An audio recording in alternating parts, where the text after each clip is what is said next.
hear it.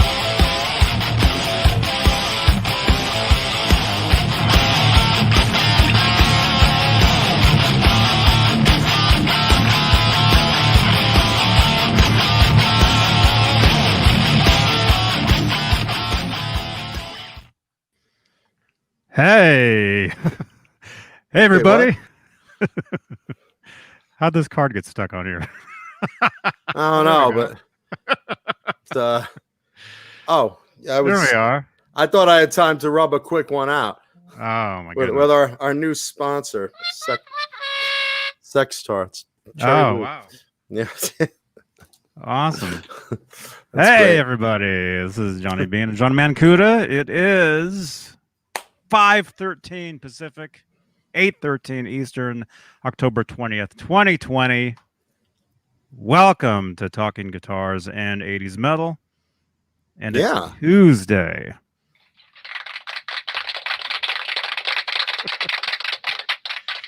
Tech more on Tuesday based on our newest computer problem. Yeah. You wouldn't believe what I had to go through all day today. Things are weird over here. You may notice Johnny is in a new view. Either that or he's shrunk tremendously. I look like a giant. Look at me. Johnny looks like a joy. Hey everybody, and Mancuda. Hey. There we go. Maybe that's a little jeez. A little better. Well, hey. We could do that. Oh, that's even worse. I will crush your head, Johnny Beane. Ah! Oh, jeez. That's a little better. Maybe if I squat down real tiny, it'll look appropriate. I look like I'm 9 feet tall right now. Yeah. It's I don't know. I don't know what's going on. But hey, look at that. You can see my Tessie Switch t-shirt there. Yeah, and I'm sporting Fruitcake Tony today because I'm hopes and prayers for Tony's health getting a little better. He's on the mend right now. He's got some situations, so rock on, Tony. Yes, Tony. Tony, I heard something. Hope everything's okay, dude. Hope everything's all right. And welcome everybody. We're live on Periscope today. So if you go over to @JohnnyBeane on Twitter, you can watch us over there. You can leave us some hearts. But of course, we'll always be live on YouTube, where you can become a channel member. Member. Yeah, which is basically it's a sponsor of the channel, of the videos. And the top tier are the executive producers, like Charles Green, Joe Christian, Thomas Santiago, Music Therapy Laz, Bent Tom, Mike Neese, Michael Smith, David Ennis, Dad Halen, and Steve Carmichael. Steve Carmichael? Yeah. Steve Carmichael. Those are the big bosses.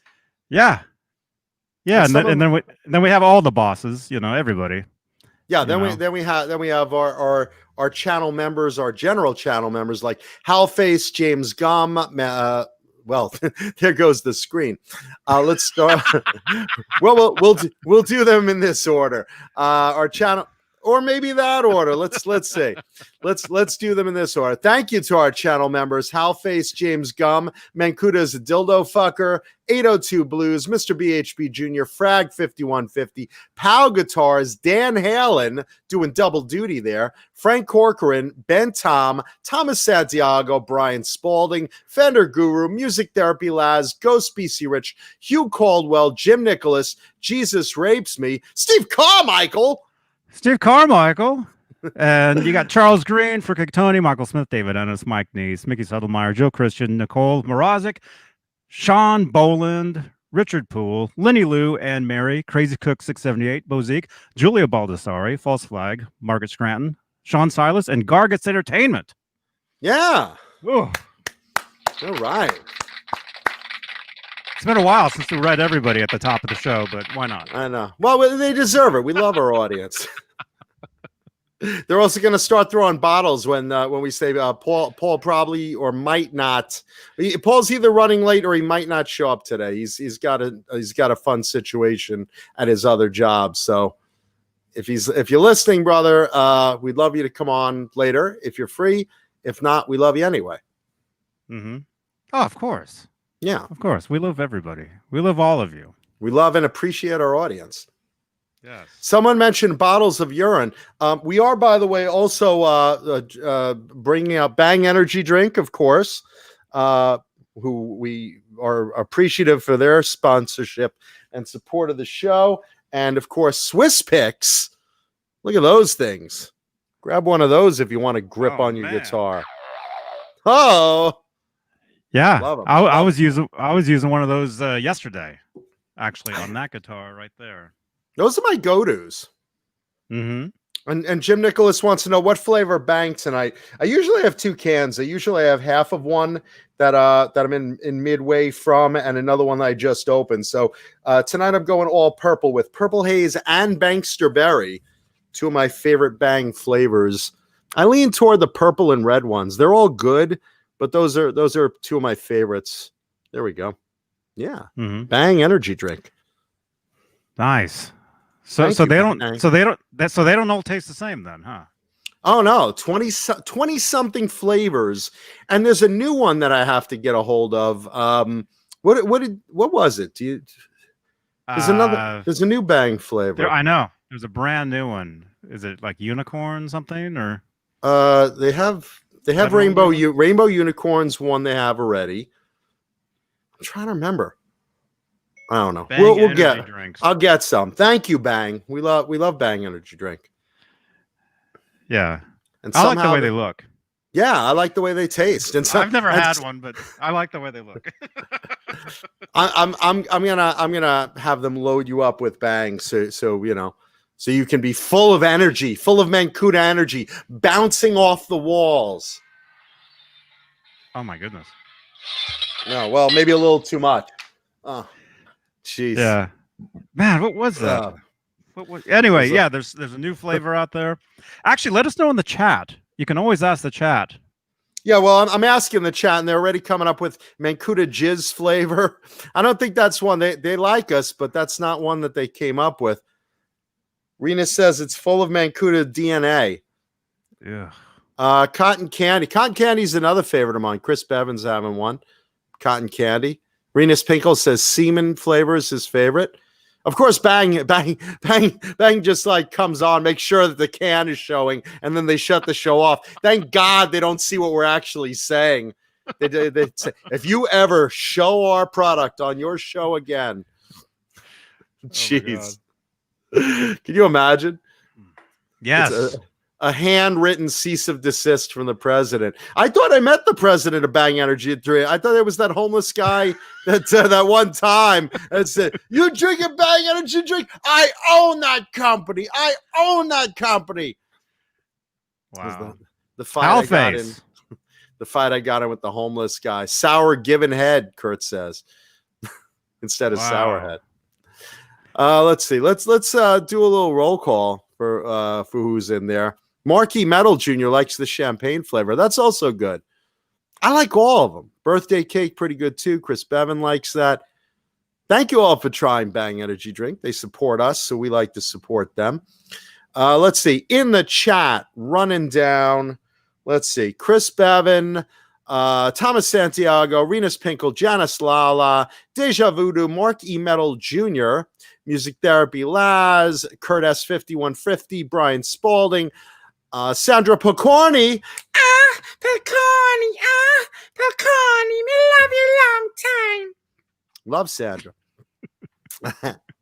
And Sandra, thank Ricky for recommending some bands to me this week. Thank you.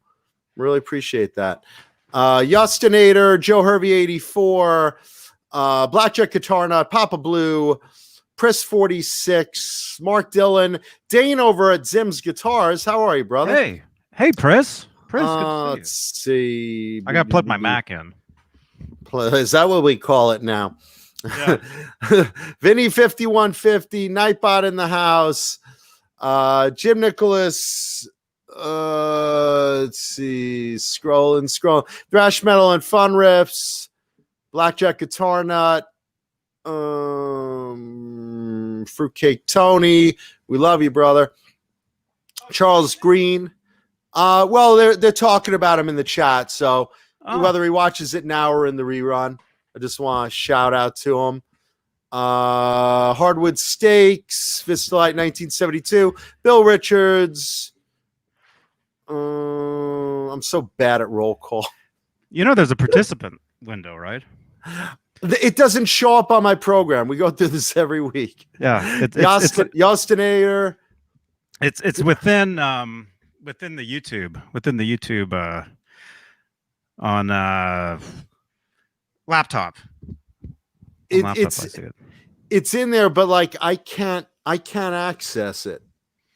I can't access it on mine because I'm with the old program. Let's see, right? I mean, Randall Fisher, and everyone else in the chat. Everyone else. I'm so bad at this. Jesus Christ. Everybody. Yeah, everyone. We love and appreciate Stan Adams, Tube Supio, Les Mancuda, everybody in the chat. Your mom. Your mom is in here. Oh, my mother's here. Oh, good.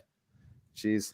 I asked her today for my father's social security number. I'm going through health nightmares with him, and it took her like 20 minutes to get up the stairs and get it. There she is, fighting off the woodpecker. And get to the plane. Yeah, in the I love that image. Thank you, Cobra Kai platoon. That's my mom. That's Mama Kuda fighting the woodpecker that's driving her nuts in the house lately. Yeah, so I asked her. I said, "Ma, just get Dad's social security number for me. I gotta give it to the hospital." And there you are. There you are, Johnny. And Dweezil Frampton in the house. And yeah, and she took like 20 minutes to get up the stairs. And she's like, John, I'm going up the stairs as fast as I can. I'm going. You should probably call me back when I get to the top. I'm like, it's just the stairs. I'll hold on with you. So every step she's taking, these stairs is such a pain. I was eating breakfast and now you're disturbing me. And then she finally gets to the number. And she's like, I said, what's Dad's social? Get a pen, everyone. I'm going to announce it on the show. Because that's one thing my mother said to me. She literally said, all right, but don't give this out. Don't give out your father's social. Just to the hospital, and then don't give it out to anyone. I'm like, who am I going to give it out to? She's like, well, you say things sometimes on the show. So everyone get a pen, because I'm about to announce on the air my dad's social security number. And if my mom is watching, she's probably clutching her chest. Yeah. Well, don't say it on the show. Yeah. Yeah. It's 555-361-820. 555. Yeah. There you go. Yeah. No, my mother's literally thinking I'm going to give it out on the show. Why the hell would I give Dad's social on the show? Why? Well, I don't know. You say things about us sometimes, and yeah. Because everyone wants to know Dad's social, Mom. I'm almost at the top of the stairs. I'm almost there. Are you sure you don't want to call me back? Because it's in the drawer somewhere. It's like I can't hold on with it for 30 seconds. It's unbelievable, right? Do you all, everyone watching, does your mother act like this? Is it just mine?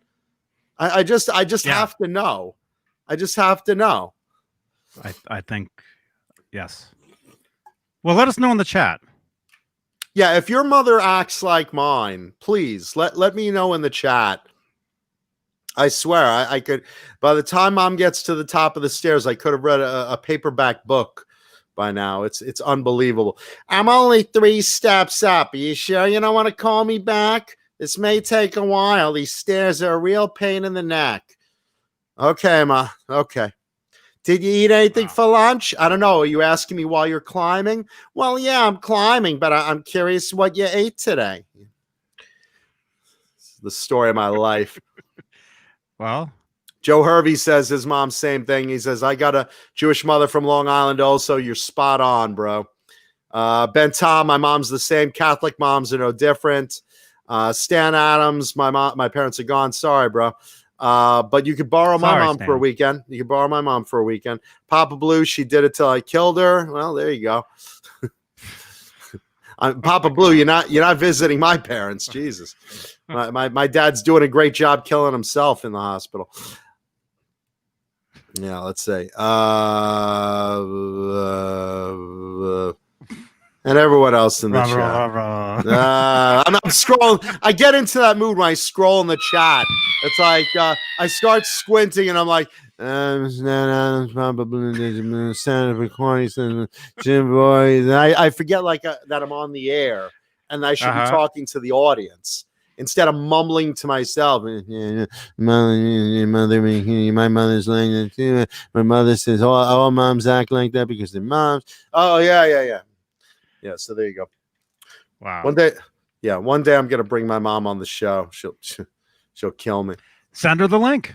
That's all you got to do. Just send her that link. She can't even get like a video call with me. I said, Ma, your birthday's coming up. I said, we'll have dinner together. I'll order you some dinner at home, and you'll have dinner, and then you'll put me on video chat, and it'll be like we're eating dinner together.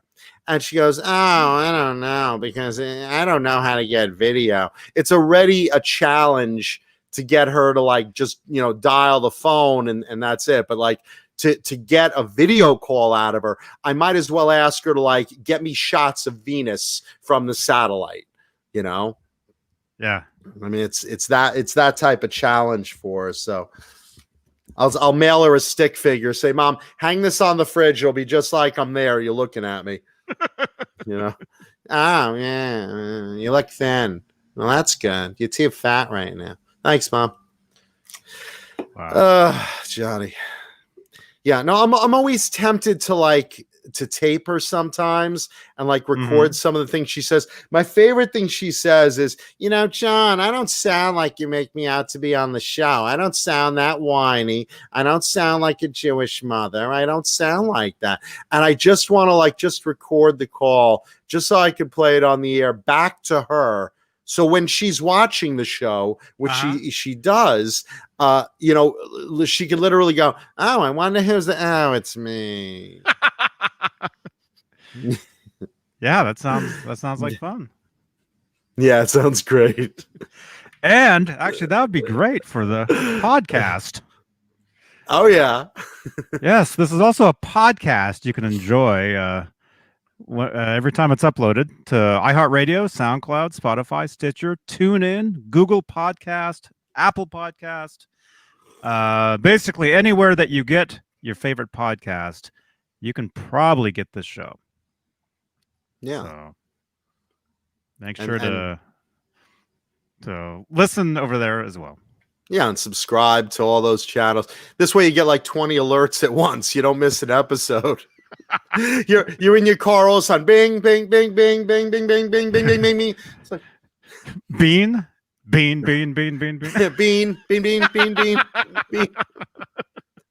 bean. Yeah, Papa Blue says a potty cast. Yeah, that's what I should do when I'm on the toilet.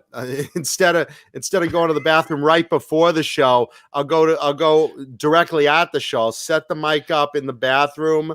It'll be a potty cast. It'll be great. Mm-hmm. There's Cobra Kai Platoon. How are you, bro? Yeah. Could you imagine my mother actually on the show? She'd try very hard to not act like herself. She'd be pulling that trick that guys do when a pretty girl walks by. See, a pretty girl walks by, guys will be talking, and all of a sudden, be talking to their buddy. They'll be like, yeah, so I was watching the ball game the other day, and oh my God. And suddenly you suck up your chest, you put out your arms, and you're taller, and then you're like, so yeah, I was lifting the other day. I'm up to about 400 lifting, but I'm a little off and getting kind of swole, but I need more protein in my diet and stuff. It was hard to fit into my Ferrari seat, the as big as I was getting, after, I went to the gym after meeting with my stockbroker, boy, those tech stocks are really, really shooting up. I'm real set for the future. You know how it is. I wish I wasn't single, though, because, all these girls really just want me to a nice girl that doesn't want me for all my money and stuff, and, it'll be just like that. But with my mother, see, mom will, walk around the house. She'll putter around the house. She'll be, he wants me on the show. I wonder when the video starts. I guess I should sit right here, and then she'll get like in front of the phone camera, and she'll be like, and then like as soon as the camera starts, hey, Mitch. she'll go from. Are we on the air yet? This is terrible. I really should have done this too. 3, 2, 1, you're on the air.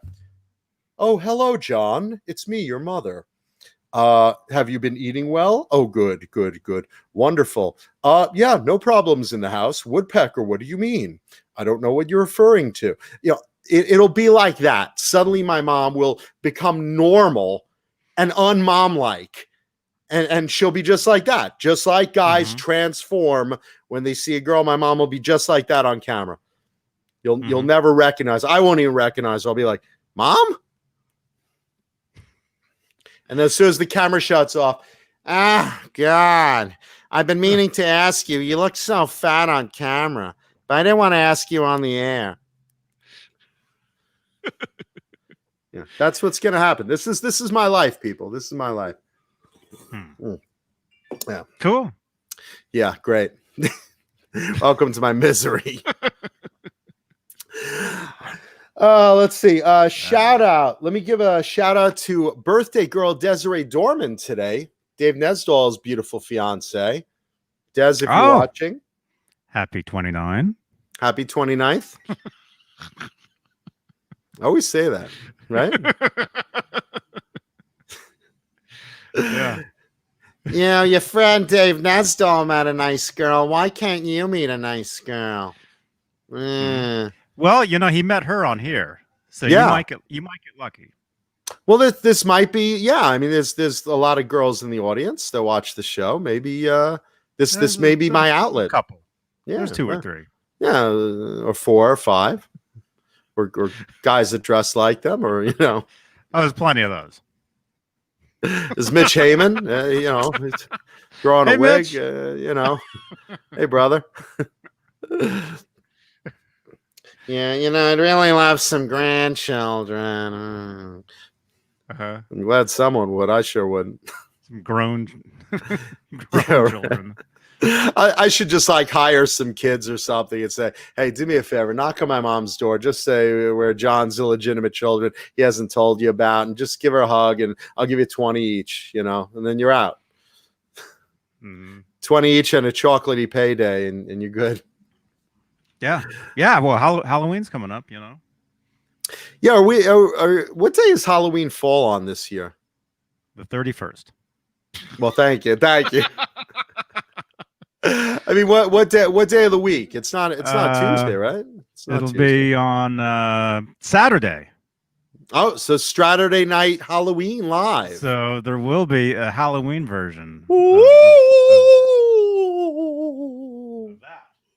Welcome to Saturday Night Live. We are going to have a scary show.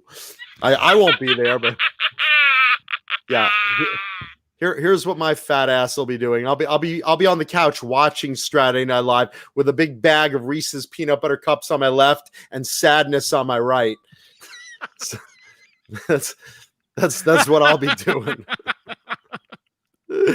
Every other year I go to a costume party and trick or treat, and I would do with my ex-girlfriend. I would do couples costumes and stuff like that. And now being single, it's me and Blue Rhino. We'll do couples costumes, But that's it. Yeah, Jim Nicholas says you guys should do costumes. So for Saturday, which I won't be on that night, you guys should do costumes. I agree. Definitely. Definitely. You know what's gonna happen, of course. Everyone else is gonna lazy out. They're gonna bring on a red and white striped guitar. Yeah, I went as Eddie Van Halen. Oh man, I went as Eddie Van Halen too. Black and yellow, I went as Eddie Van Halen. I didn't think anyone else would do it. We can all do that. Actually, my Halloween costumes over the years has been Joe Wentz. Do you know who that is? I know the name. Yeah, he's another guy. He has a show on YouTube. He sent me a Joe Wentz hoodie. So I've got the hoodie and then like the hat that he wears and the glasses. So I can pull off a Joe Wentz. We should have a costume contest for the audience. Like everyone should dress up like a Johnny Beane TV cast member and like give away a prize for like the best costume. So it's like you could dress up as Johnny or me or Neanderthal. You could dress up as Wilfred Brimley because he's an honorary member. You could dress up as Blue Rhino or Jay Hannon or Michael the Captain Smith or Caleb Rappaport or who else do we have? Or John Biel. Yeah. Oh, whoops. Yeah.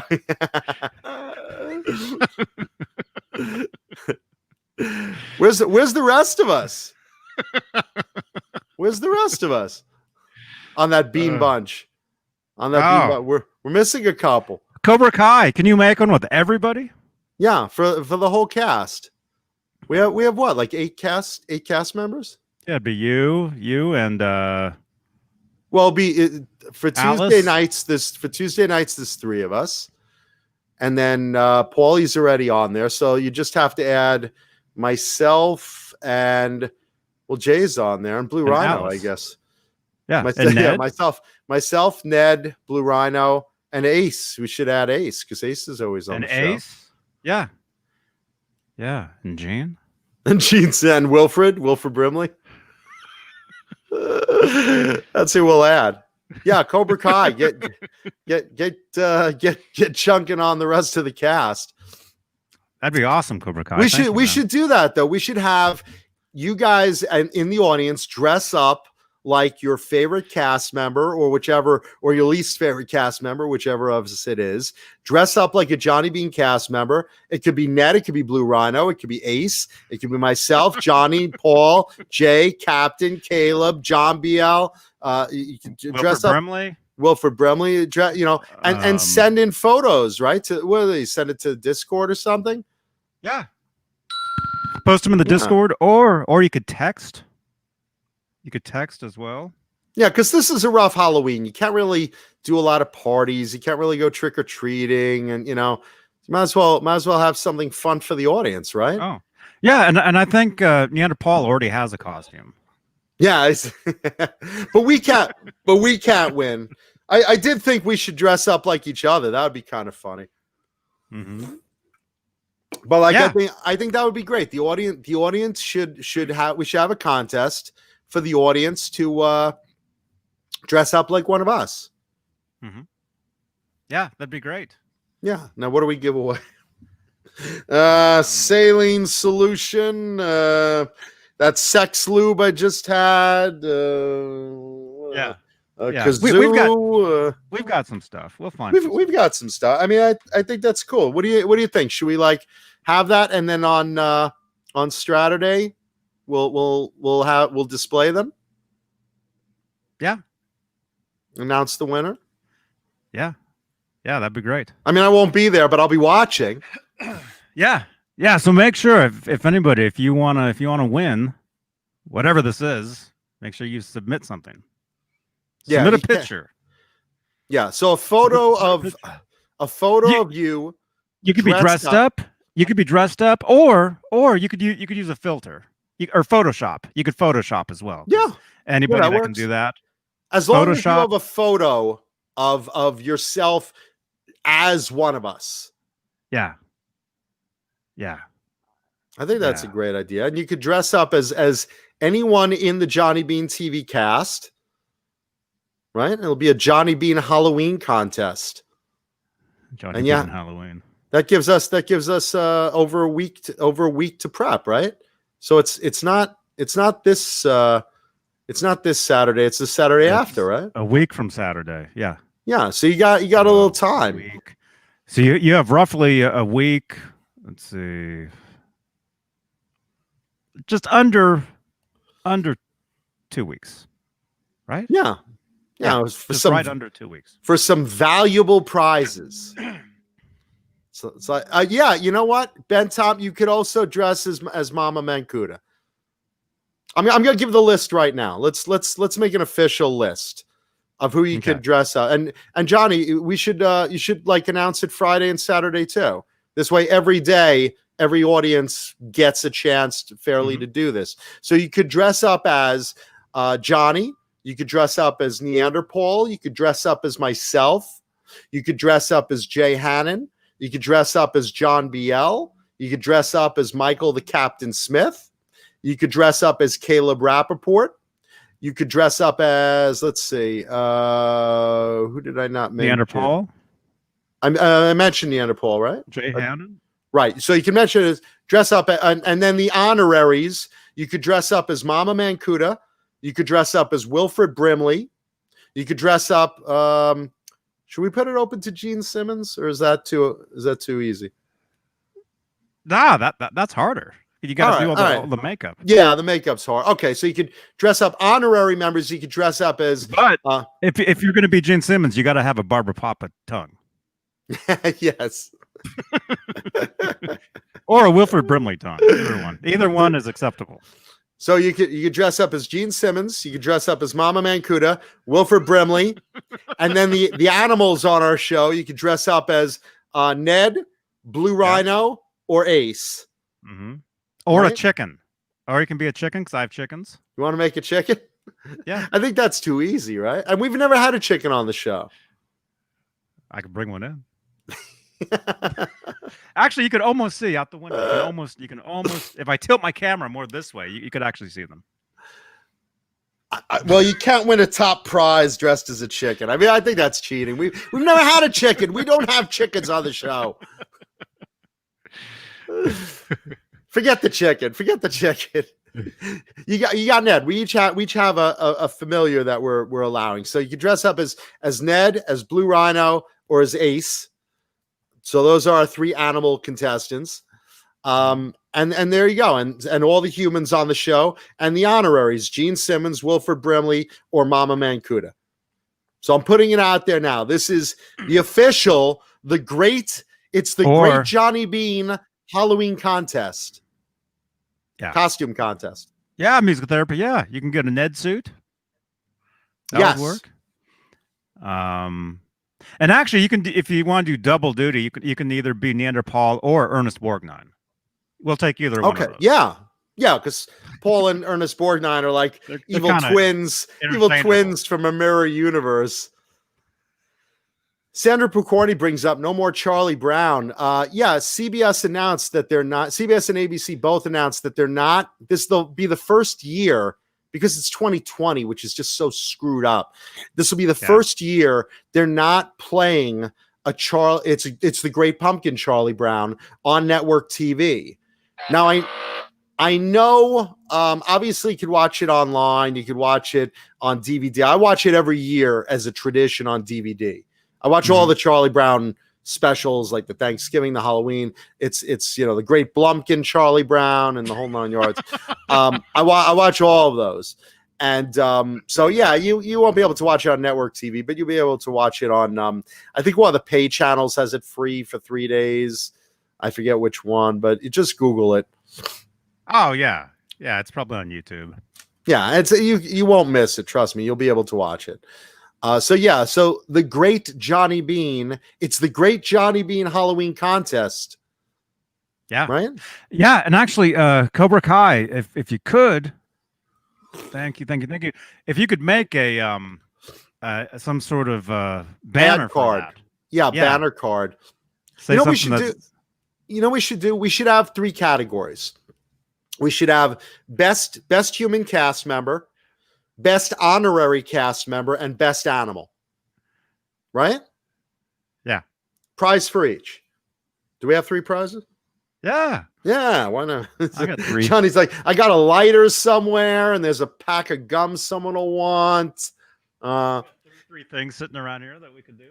Okay, so there you go. So three different categories: best human cast member of the Johnny Beane TV channel, best animal cast member of the Johnny Beane TV channel, and best honorary cast member of the Johnny Beane TV channel. Yeah. Those will be your 3 categories. So you can actually, I guess you could actually apply. What do you think? Can they add more than 1 entry? Can they try for 1 of each? Or should we Sure. yeah, let's do that. I mean, we'll take whatever we can get. So yeah, we'll get 2 entries, my mother and me. as long as, I've got some guitar picks here that I could give out. We'll have some cool prizes. Yeah, this one's really cool, you guys. This guitar pick. I got my, Johnny Beane ones right there. But look at this pick. You ever seen one of these picks? Was that Brett Halen? You ever used one of these?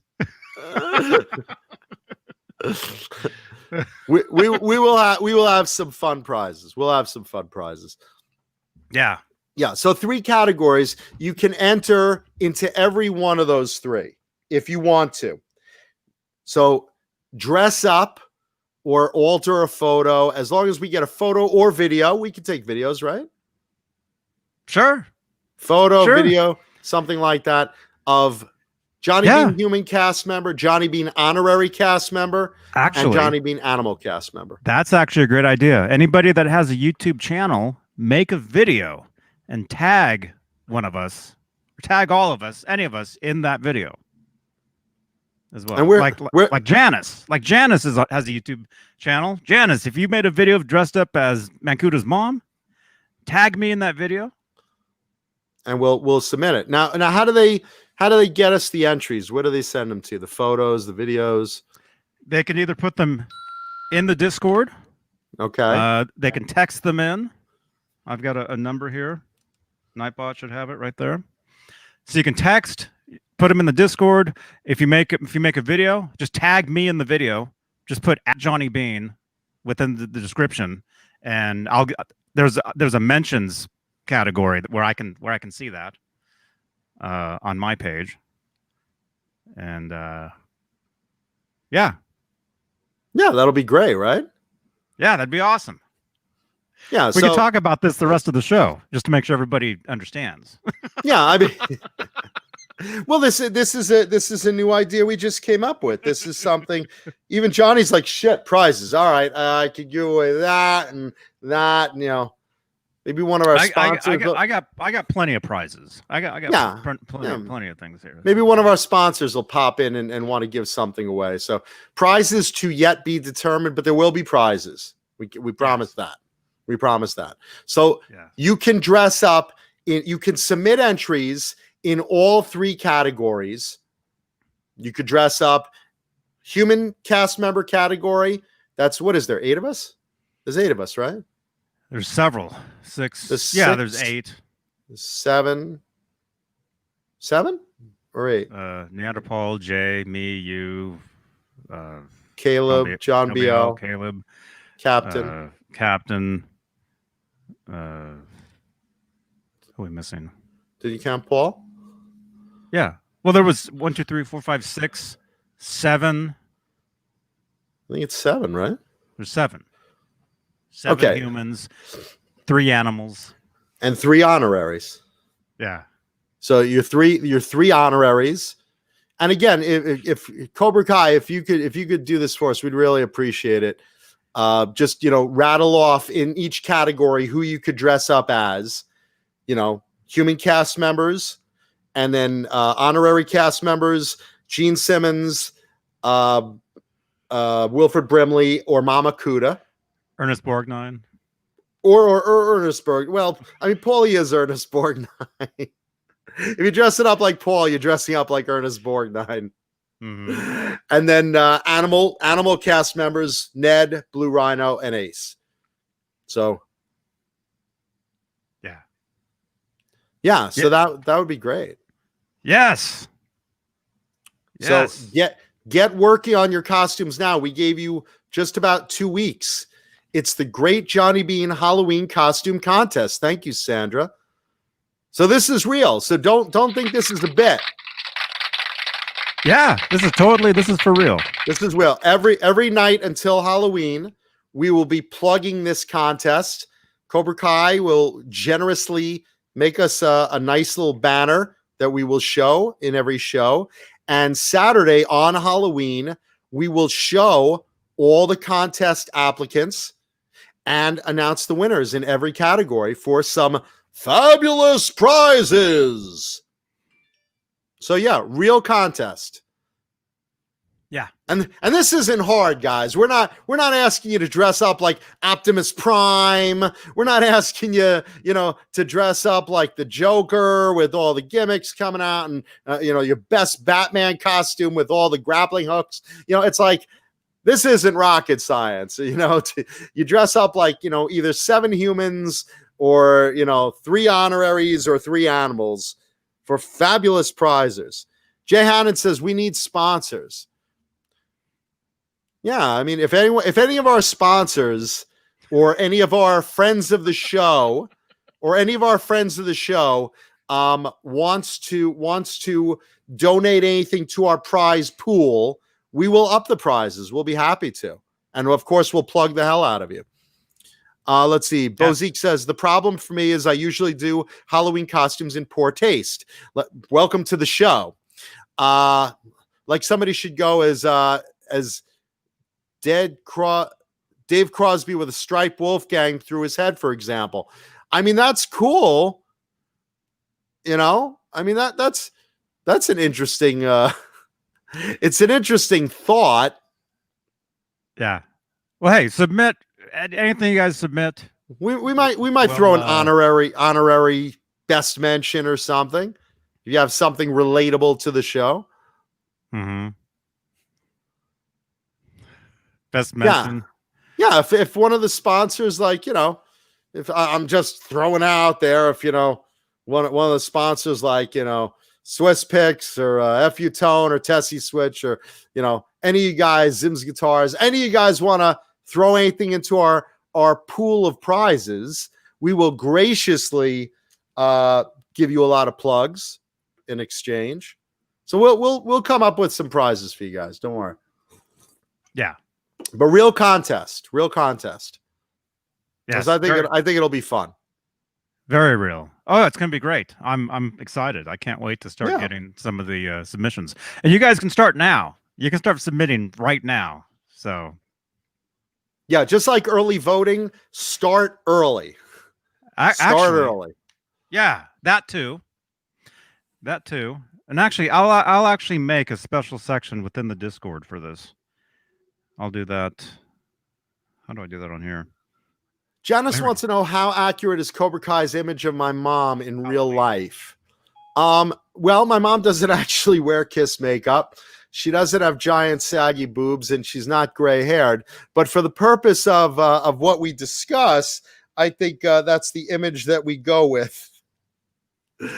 Yeah, because my regular mom's not as interesting looking as the cartoon mom we display on the show. So, okay, there's a section within the Discord. It says Halloween contest. You can post all your pictures right there.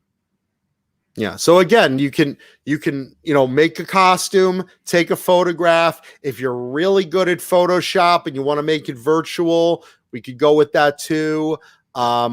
Get creative, have fun with it, because we really want to, and I wish I was here on Saturday to watch this, but I will be in the audience and in the chat, helping. And I guess we'll put our heads together to judge, right?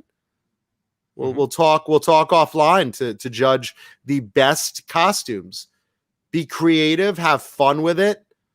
You could be silly with it, tease us a bit. We love this stuff. This is a thank you to our audience. The great Johnny Beane Halloween costume contest of 2020. This way something good happens this year. Yeah. Speaking of happening this year, so let me bang out a little bit of bad news just while we're in a good mood. Just let me ruin it. Let's see. 2 artist deaths this week. Hate to do it, but we got to get it out of the way. Spencer Davis of the Spencer Davis Group. Not a metal group, but you all know this song. And it's kind of a rockin' song anyway, that song, Give Me Some Lovin'. He died of pneumonia at age 81. And Tony Lewis, the singer and bass player of The Outfield, which is an 80s band, famous mostly for the Outfield song Your Love, died at age 62. How crazy is that? And he died of unknown causes at the moment. There's Spencer Davis Group right there. Yeah, you guys all know that song. Give us some lovin', give us some lovin'. Yeah, I'm butchering it, but he's in his grave rolling already like, Jesus, man, Cuda. Oh, my God. Yeah, and Tony Lewis of The Outfield. That was a good album, that Outfield album. When that came out, what was that, like 1980, probably 1986, right around there? 85, 86? I'm thinking right around there, because I remember it was like right around Van Halen's album, right around 5150.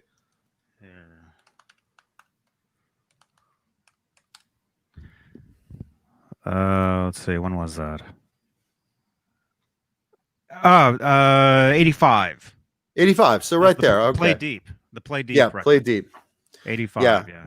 Yeah. So rest in peace, Tony Lewis, singer and bass player of The Outfield, died unknown causes, age 62. What is with us losing artists this year? Frankie Banali and Neil Peart and Eddie, and I mean, it's just mind blowing. You're just dropping like flies.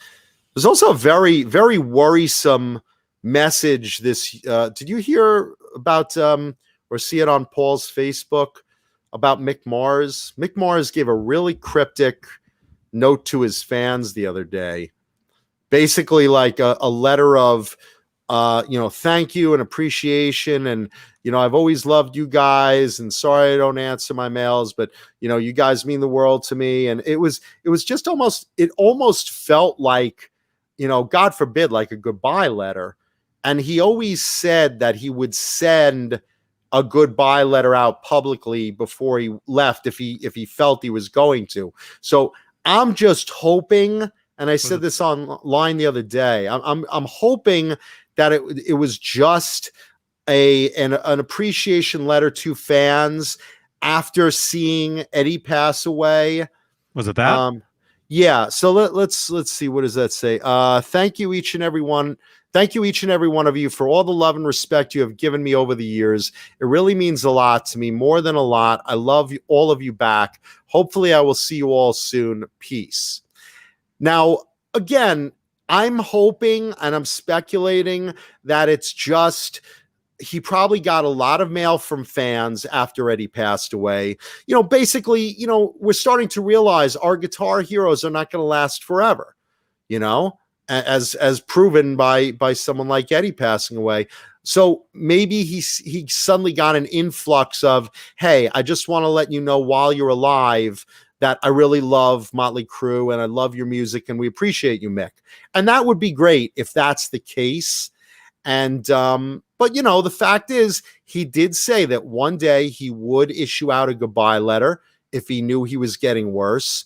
And he does have health issues, as you know, and he isn't young. So I'm hoping it's the former and not the latter. I'm just hoping it's one of those, hey, if I go soon, I want my fans to know it, but nothing's going on with me health-wise, rather than, hey, I got some bad news. I don't really want to bring everyone down, and here's my goodbye letter. Because we love Mick Mars, super guy. He's coming out with a solo record we're all looking forward to, and but kind of cryptic, right? Yeah. Well, I mean, there's an alien in a spaceship emoji there, so maybe I don't know what that means, but he likes anal probes a bit. I don't know. I mean, isn't there some sort of something where there's a trip to Mars coming up? Did you hear about that? Well, that would make sense. I mean, Mick Mars, I don't think he's signed on for it. Oh, I didn't even think of that. Mick Mars, the space Yeah, station. maybe he's planning on going to Mars, because I think there is some sort of spaceship leaving. There being is. serious. No, there is, but I don't think like they're letting, civilians go like that. I mean, I think they're taking like, healthy registered astronauts on a manned trip to Mars. No, anybody can go. You pay for it. Anybody can go, actually. Really? Yeah. I think that's to the moon or around the moon, if I remember. Because I think Jumpy L.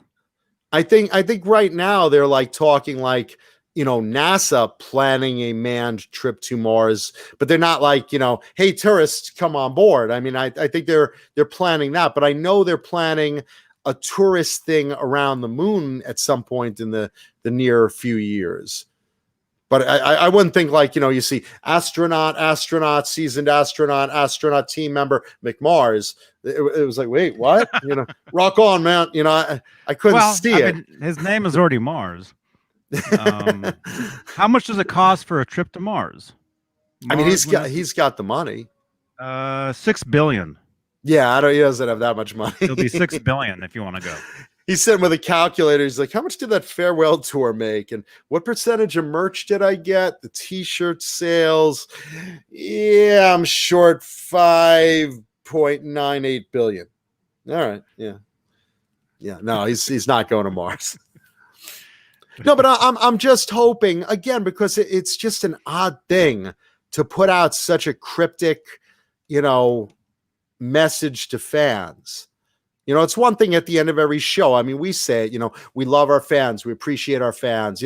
That's one thing. But this was like, a public message out there and just kind of odd timing. Like I said, I'm hoping it's just one of those things related to, hey, if I go, I want the fans to know this versus, Eddie didn't quite get the chance to say that, a just in case thing rather than a, hey, something's going on I don't want to share. Bozique puts out, we have to come to understand that these guys were young 30 to 40 years ago, abused themselves with drug and alcohol for years. They ain't going to live to be 80 or 90. Fans have to realize that. Yeah, no, Bozique, I totally agree.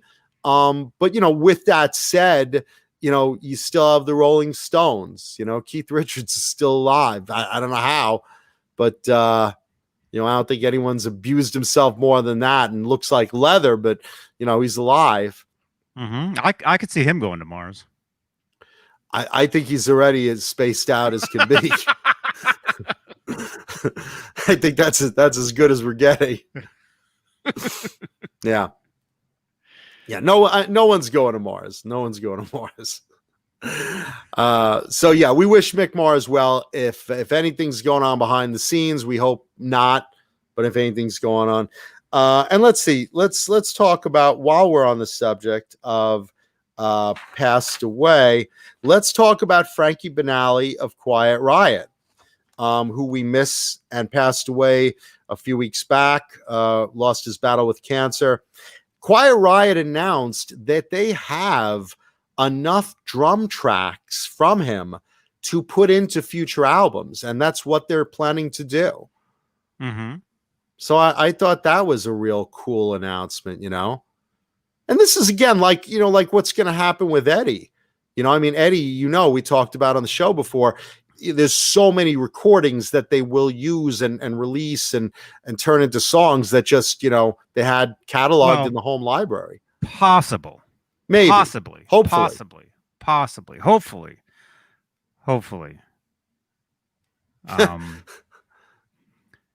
Bozique says Keith Richards died years ago, probably during the Voodoo Lounge tour in the 90s. His body just hasn't found out yet. Oh, my goodness. Well, Paul McCartney, that's been a double all these years. That would be really funny. And what's her name? Of real what's her name? Betty White? She's a double as well. Betty White's a double? Avril Lavigne. Avril Lavigne? That's a double. Yeah, that's not the Avril's real one. Avril's a young girl. Why would she be gone? It's true. Yeah, there's a lot of doubles. I met her. She's up to my crotch. She's like a little girl. Well, that was a double. That Well, wasn't actually her. no, that made sense. That's why the double blew me. Because The double was nice to I'm you. bragging. I'm bragging to my friends. Hey, I got blown by Avril Lavigne, and they're like, "No, man, that was a double, and it was a dude." Yeah. I'm Alan Levine. Nice to meet you. Yeah. Oh, she got Lyme disease? That's what happened? Is that what happened to Avril? It's true. It's actually it's a true story. Well, actually no, I think it's all made up, but it's a myth. It's like a legend within the fans of her and her music. You know? And actually one of her songs actually is really big right now on TikTok. You know, which I actually have some TikToks I gotta do this week, but let's see, is that it? TikTok. How long do TikToks last? Are those 10 seconds, or how long do you have on that? 30. You got 30. You can do up to 30 seconds or up to a minute. Oh, so I could do a sex video actually. Yeah.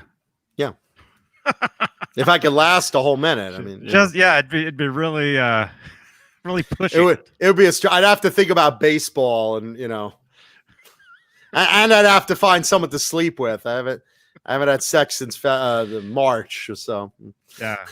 But anyway, Avril Lavigne, actually one of her songs is really big on TikTok. The biggest, well, of course there was the WAP, song, whatever that was. But that wasn't her. That was that was somebody else. That was somebody else. But the biggest one right now, actually, the biggest song on TikTok is Fleetwood Mac.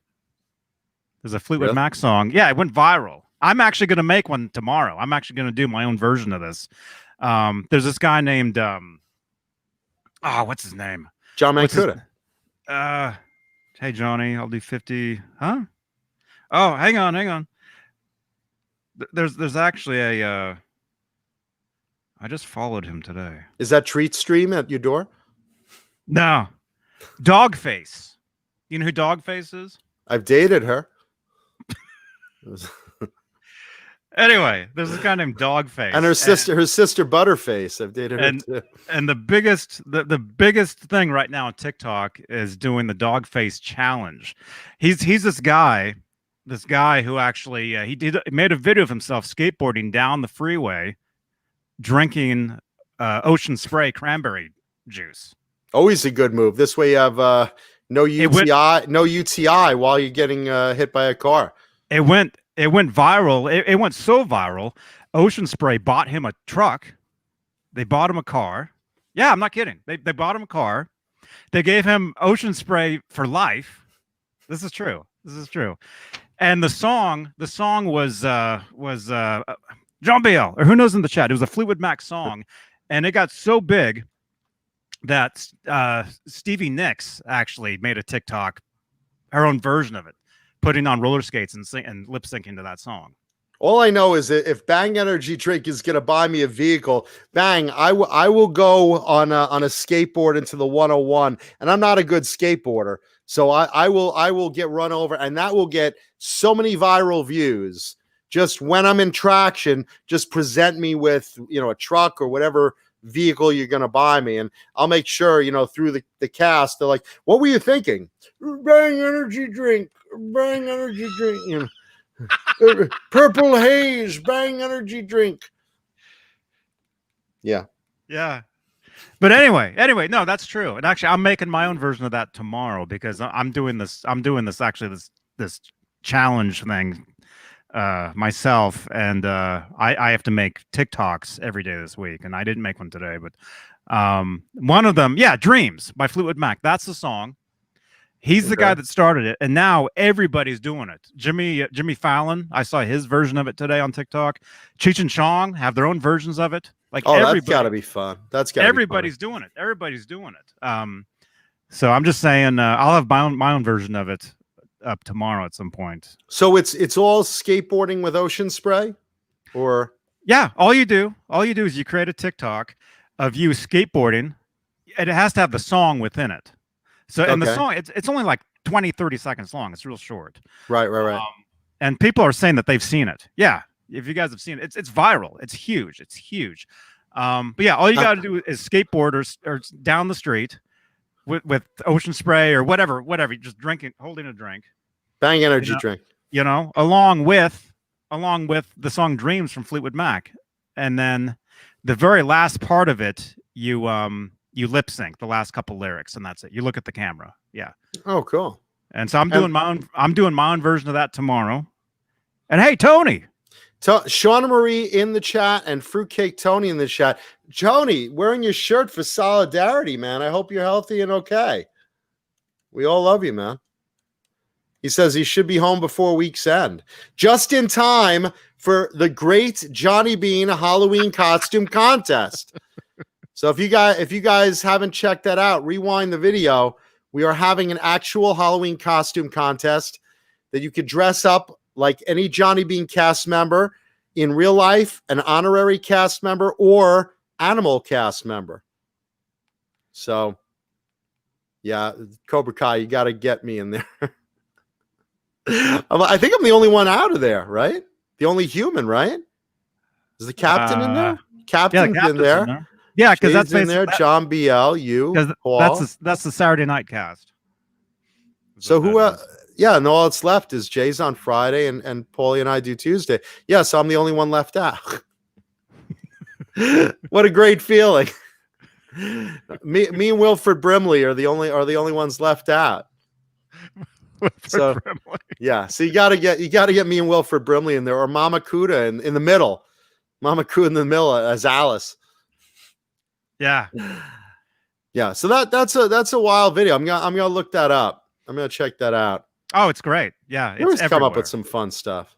It's everywhere, and everybody is doing their own version of that. And like I said, I'll have my own version of it up tomorrow on my TikTok. Nice. Which is great. TikTok do you skateboard, Johnny? Yeah. Nice. Yeah, I can't wait to see it. Yeah. Yeah. Yeah. So yeah, I'll have that up tomorrow. But Shauna, good to see you. Shauna and Tony, good to see you. And Tony. Follow a spoonful of cinnamon. Yeah, I've been saying I was gonna do that challenge for years. Oh, that fucking cinnamon challenge? I've not done that yet. No. Have you done the Tide Pod challenge? No, nah. Good. That's why you're still with it. That's why you're still living. Paulie probably tried that today. He's in poison control section of the hospital. Oh, he's like texting, I don't think he'll get on the show tonight. Too much cinnamon. Ooh, ooh, ooh. That big puff of cinnamon. Who comes up with these fucking challenges? The swallow glass challenge, the chew on razor blades challenge. Who comes up with this shit? Yeah, I'm not doing those. Yeah, don't do any of those stupid challenges. I'm doing the dog face challenge tomorrow. That's different. That's anyone could skateboard and have a little fun, but it's like don't eat poison and don't chew on barbed wire challenge and the fork in the outlet challenge. Yeah, don't put your dick in a blender challenge and don't do that. Yeah. Although we're challenging all of you to dress up as one of us and submit a picture for the Johnny Beane Halloween extravaganza contest challenge. Costume contest. Yes. Costume contest. The great Johnny Beane Halloween costume contest. Yes. Yeah. That's going to be great. I'm really looking forward to seeing what the audience comes up with. Because we got a great audience. I mean, you guys, like, just for fun have come up with some great stuff. When you're actually in a contest, I really want to see what you guys and girls come up with, because you've all been so creative and cool. I'm dying to see that. So that should be very cool. Well, who's this? Who did this? Somebody just said, I'll do a $50 best costume prize. Pick the winner however you want. Who did that? I don't know. Somebody sent me a text saying they'll we're adding and we will add you to the sponsor pool if you guys submit prizes into the prize pool. Yeah, you can dress up as Gene Simmons. That's cool. Yeah, Gene is one of the honorary members. There are 3 categories. Human category of cast members of the channel. That's 7 of us. The honorary members, which are Mama Kuda, Gene Simmons, or Wilford Brimley. And the animal cast members, which are Ned, Blue Rhino, or Ace. Mhm. So, yeah, if you guys want to dress up as Blue Rhino,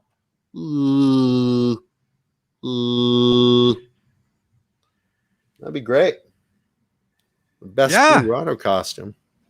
Yeah, Mr. Hellstorm. Yeah, you can shave Mankuta's name into your chest hair. Yeah. That's Get creative and have fun with it, because we're giving out prizes this time. So, yeah. Renus, not Paul Stanley. We're just gonna go with Gene Simmons from Kiss. From Because Kiss. because Gene is just such a meme for us. But you could dress as Wilford Brimley. You could dress as Mama Kuda, which is Meme. like Paul Stanley, similar to Paul Stanley, just gray with droopy big breasts. You know what that should be called?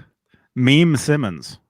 Means- and remember, if you dress as Gene, you must have a barba papa tongue. Yeah. So just so Or you know. Wilford Brimley tongue. Yeah.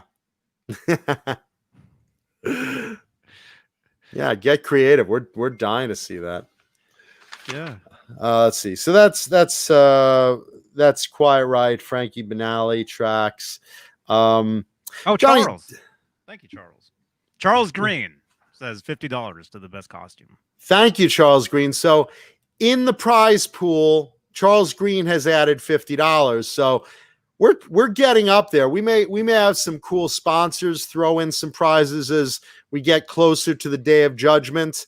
We're looking for, if you want something, a plug for your business, if you're one of our regular sponsors or something, just throwing it out there. You want to throw in one of your products, we will gladly add that to the prize pool, because we this is a real contest, so we want to have some fun prizes to give our audience.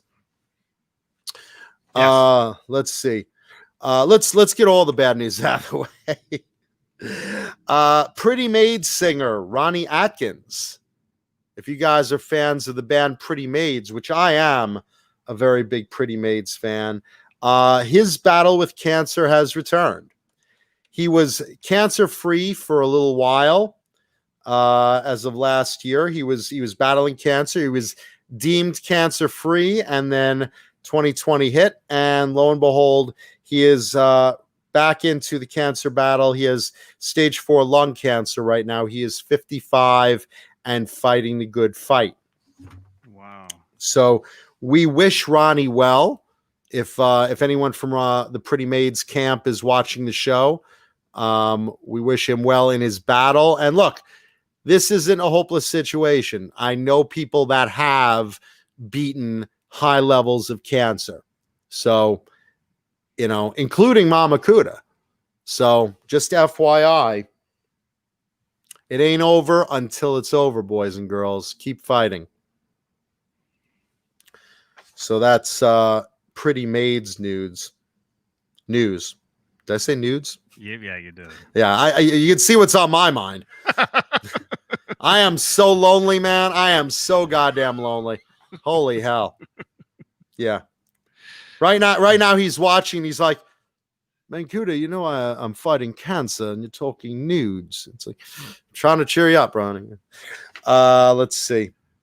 This is interesting. Ted Nugent and Tommy Lee are having a lovely battle royale between the two of them. A war of words.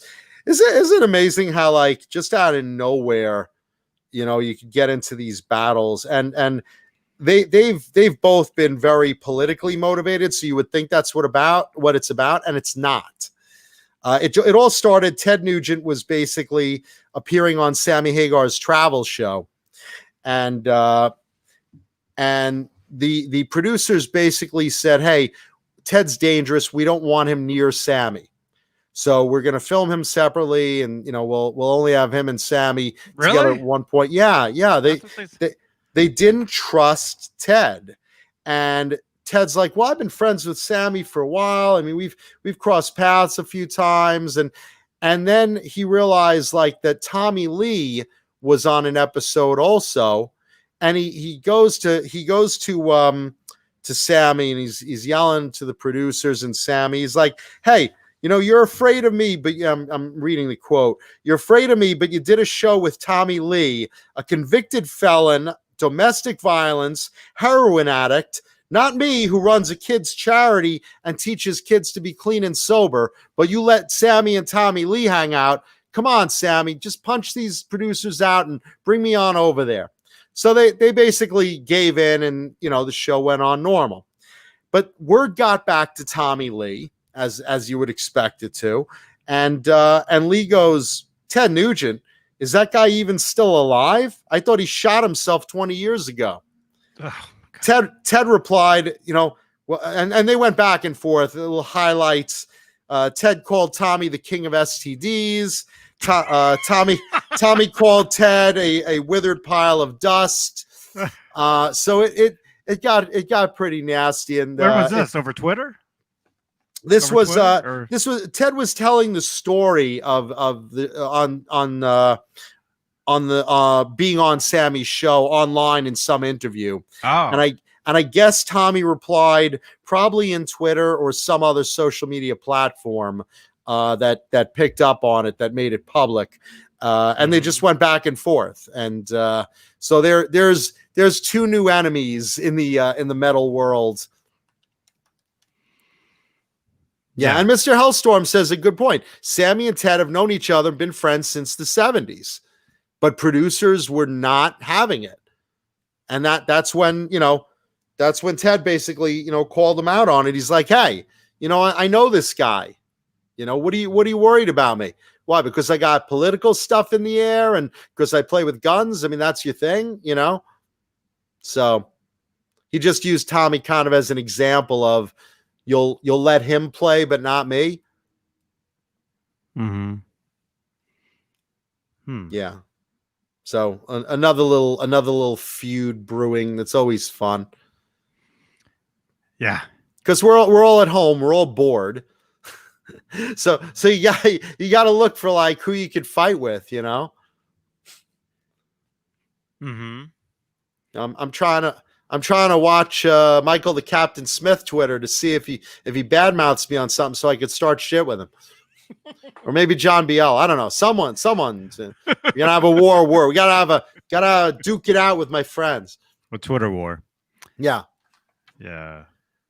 Yeah. Well, those are pretty popular. Yeah, they already didn't like each other because of political standings, but they've kind of like stayed out of each other's business for the most part. That kind of lit the fuse. Let's see. Looking at the chat, Bad Chev says you got to kill it to grill it. Signed, Ted. Yeah, Ted's a big hunter. Yeah. Yeah, and Jason Voorhees Jr. brings up Tommy Lee had Heather Locklear and Pam in their prime. Dude, if you want to watch a video, watch the Tommy and Pam honeymoon video. Absolutely, no question there. One of the cooler sex videos ever.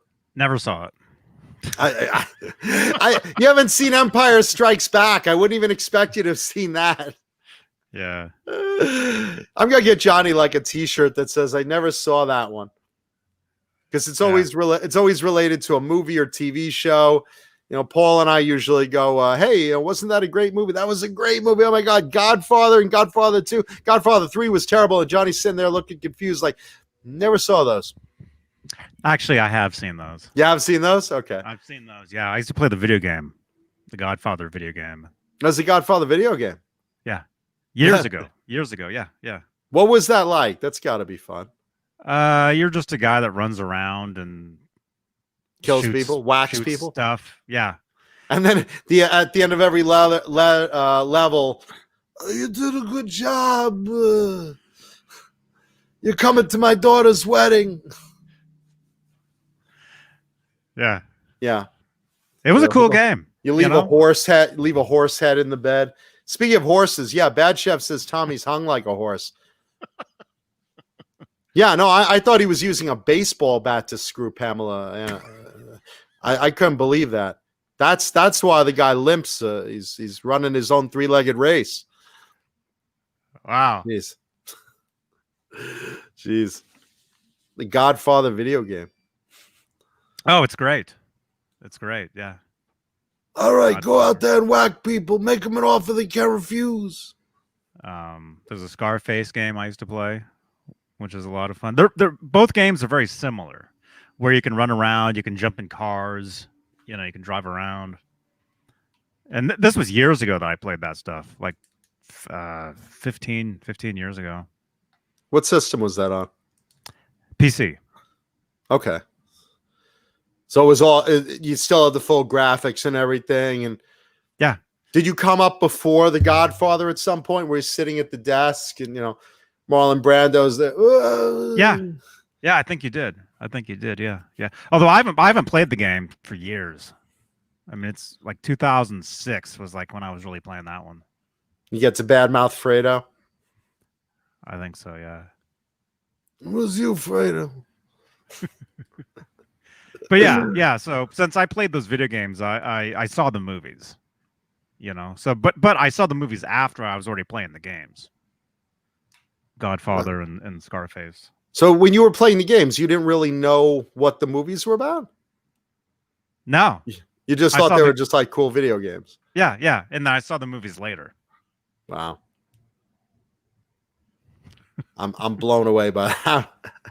I just want to sit you down like Clockwork Orange style, strapped to the chair with your eyes like this, just watching the movie, adding water drops, putting a little saline in there for you, and just force you to watch this laundry list of all the cool movies that like pop culture has in there. Mm-hmm. Someone in the chat asked what I think of Tommy Lee as a drummer.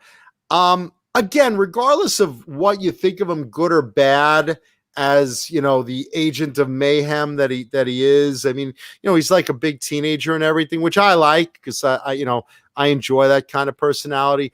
I think he's a really, really, really great drummer. I really do.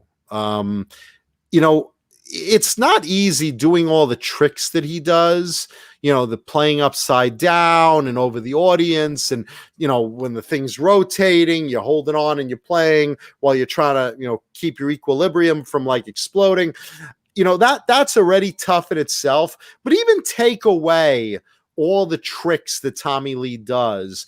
And I just think if you listen to Motley Crue, I just think he's a great drummer. I like what he puts down, Mm-hmm.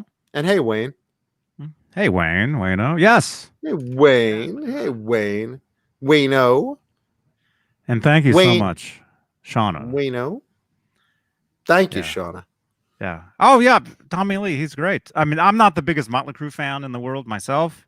Mm-hmm. But I know he's great. I know Mick Mars is great. I know they're all great musicians. I'm not the biggest fan of Vince Neil's voice. That's the one thing, them, and I hate to say it, you guys, but Led Zeppelin. I'm not the biggest fan of Robert Plant's voice either. I mean, Zeppelin is that, one of the two or one of the three big classic rock bands, you could say. Yeah, I enjoy the music. I enjoy the music of both bands, But it's it's just the vocalists of both. Yeah. Yeah. Huh. And those are the only two. Like the only two that just bother me. Anything else is fine. I mean, Zeppelin people either love or hate. I mean, but it's generally accepted as like the quintessential classic rock. I mean, you have Zeppelin, Pink Floyd, and Black Sabbath, and that's your pretty much, big three top tier classic rock. I've never heard someone complain about Plant's voice, though. I mean, I think that's one of the best things about Zeppelin. I mean, the music's great, of course, but if you would have asked me, I would have said the vocals on Robert Plant are great, of course, too. Yeah. Well, as far as Motley Crue, while not in Led Zeppelin classic rock echelon, more of one of the top 80s bands, I've always liked Vince as a frontman. Now let me explain. With that said, do I think Vince is a great singer? He's decent. I don't think he's like an incredible singer, I think he's a decent singer. What I do think he is one of the better frontmen of the 80s. I think he's a great frontman. As far as being entertaining to watch. As being an entertainer. I mean, look, if like you Roth. go down. Yeah, exactly. Well, Roth is the quintessential frontman. To me, David Lee Roth has always been probably the best frontman of the 80s. I mean, on the short list for me of best frontmen of the 80s, you could say Vince Neil, John Bon Jovi, David Lee Roth, and not in this order because Roth would be first. Mm-hmm. Well, Roth is funny. He has Roth stories, is hilarious. He's hilarious. Anybody else, Vince Neil, Bon Jovi, I really haven't watched. I've never seen either in concert. So Bret Michaels also. So Bret Michaels, Phil Collins, a number of people. I really. Phil Collins. Yeah, I was about to say Phil Collins. That's a joke. He's back on the drums. Joe Elliott's another good example. He's in the news actually. Sebastian Bach. Phil Collins is in the news. He's trying to get his ex-wife out of his house. This is true. Jill Collins? His ex-wife and like whoever she's with now, they're living in his house or one of his houses, and he's trying to get them out. Which ex-wife though? Jill Collins? Phil Collins. I'm saying see which ex is because I know one of his ex-wives. Oh, bring her on. Yeah. Phil Collins' ex-wife has allegedly taken over his Miami mansion. Is it Jill Collins? Ex-wife. Let's see if I can find a name. Yeah, it's all over the news. Because his daughter also. I don't know how many times he's been married. It's not. It's I can't even say her name. How do you Orani Curvy? All right, so he got a mail order broad. I don't know her. I can't even pronounce her name at all, but she broke up with Collins via text message back in August. Always a classy move. Always a classy move. She's probably like a Russian mail order bride. Phil, I do not like what you do, and it is the 5-year mark, so I get half. You pay for me, now you really pay for me. Let's see, oh boy, is Miami Mansion. I mean, he's got so much money. I mean, it doesn't really matter. I like the Wolfgangs in the Guitar Center ad there. Yeah. I like those. That gray one's great. Now they're basses. Phil Collins broke up with his first wife by fax. Is that true, Wayno? Is that with it's saying his first wife? I don't know. I'd literally have to ask her. Yeah. That's crazy. Well, we're in a new age of technology. This is great. I mean, you could virtual date, and I guess you could break up by fax and text. And that's such a shit move, though. I would never want to break up with anyone by fax or text or something. If you really care about someone, even at one point you invested any time, and you should be like a real human being and just like go face to face and say this isn't working out. I mean, even if it's bad, you don't want to do it like by text. That's so cheesy. What are we in junior high school? Break up by text? Sure, I mean, make no mistake. By him, I mean, I could see like a subpoena arriving and, dear Phil, message from my lawyer. Hello, Mr. Collins. I am Mr. Berkowitz Hyman Jewenstein.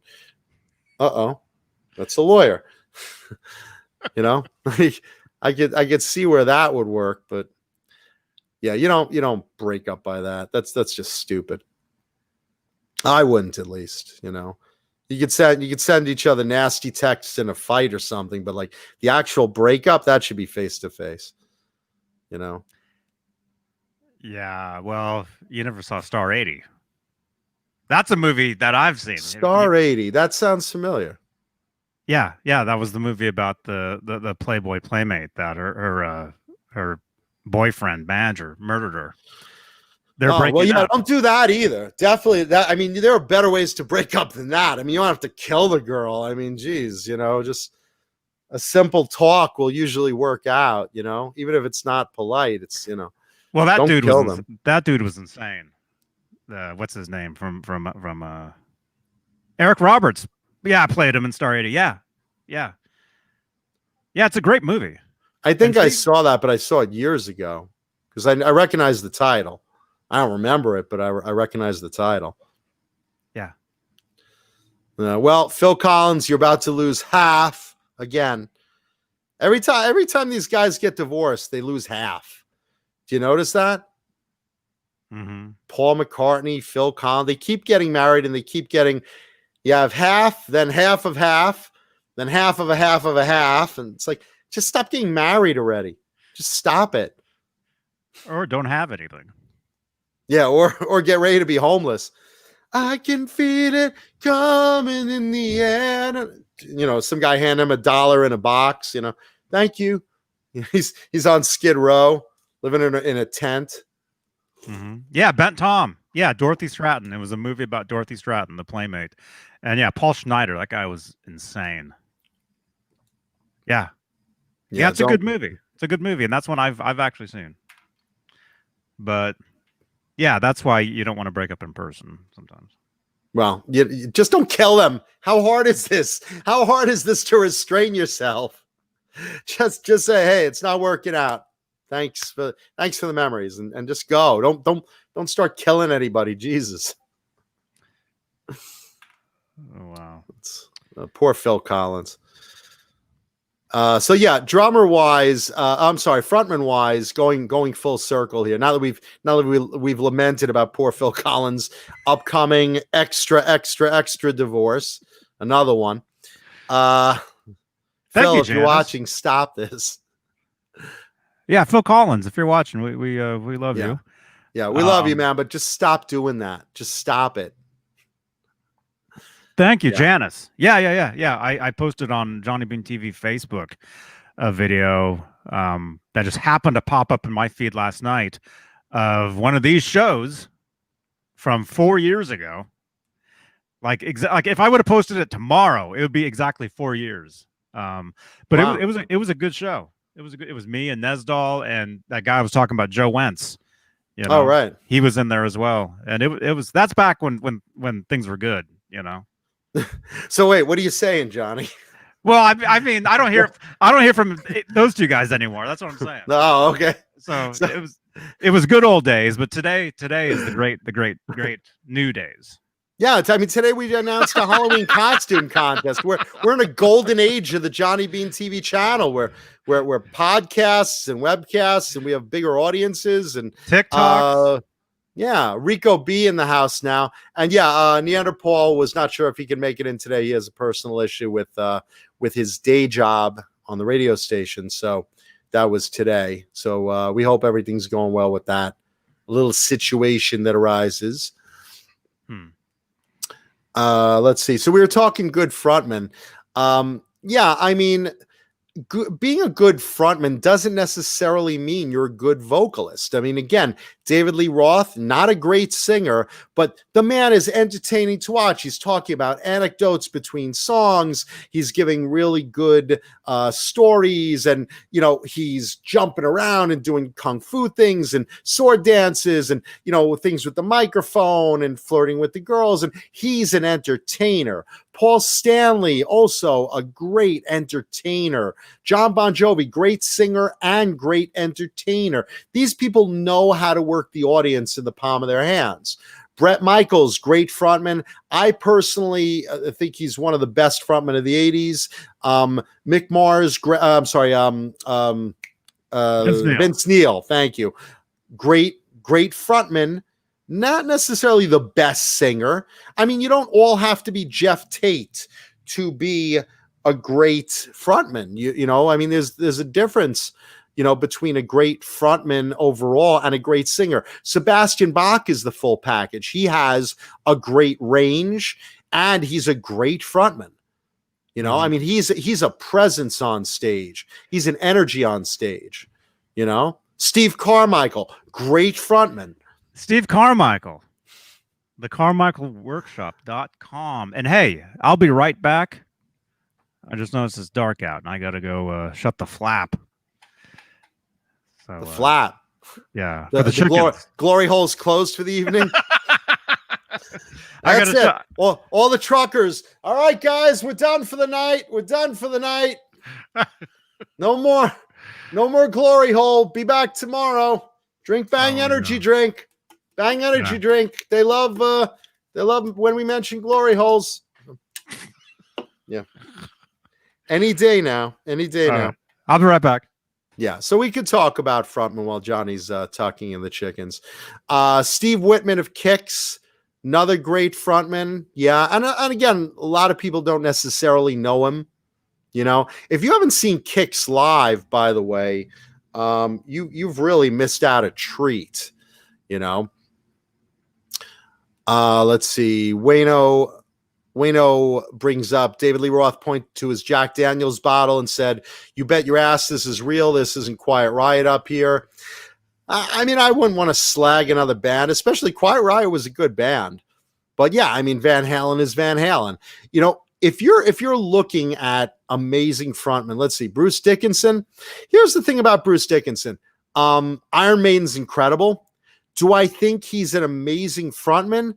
I think he's an average frontman in an amazing band, great singer.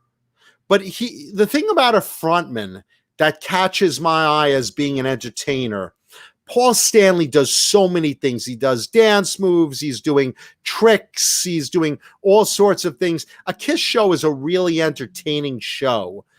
Not just Paul standing there and singing. And not that Bruce does that, but Bruce has an incredible range. But he's not very flashy as a frontman. I'm talking like as a frontman, the whole thing of being an entertainer more than just I'm going in the studio and I'm a great vocalist. You know, you look at Lee Roth, Dave is not a great singer. He's not. Sammy's a better singer. Sammy's a terrific singer.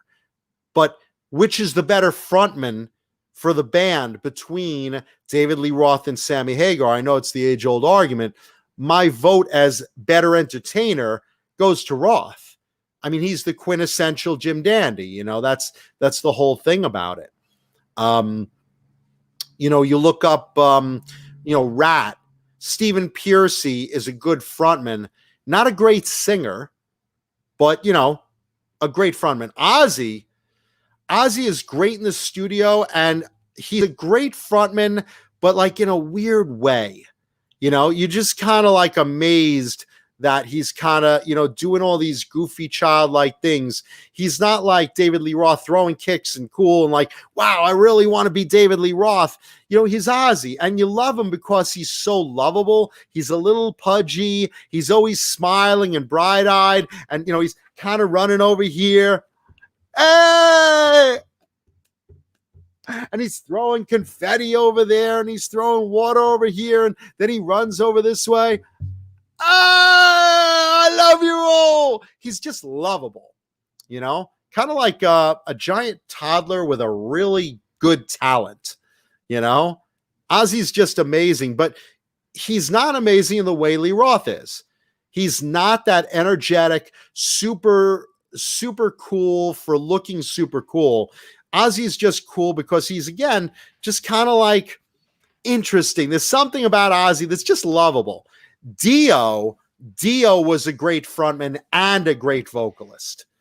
Ronnie James Dio, Rob Halford, another one. Great vocalist and a great frontman. You know, there's just something different about looking at Dio and looking at Ozzy, you know. Dio is a little more cool. Ozzy is kind of like cool, but you just don't know why. I mean, you know he's cool. He's Ozzy. I mean, he's the Prince of Darkness. What's not to love about Ozzy? But there's something about Ronnie James Dio that was more frontman. You know what I'm saying? Let's see. Michael Starr, great example. And again, you know, you laugh because it's Steel Panther. It's a parody band. But he's entertaining. He's really, really, really entertaining.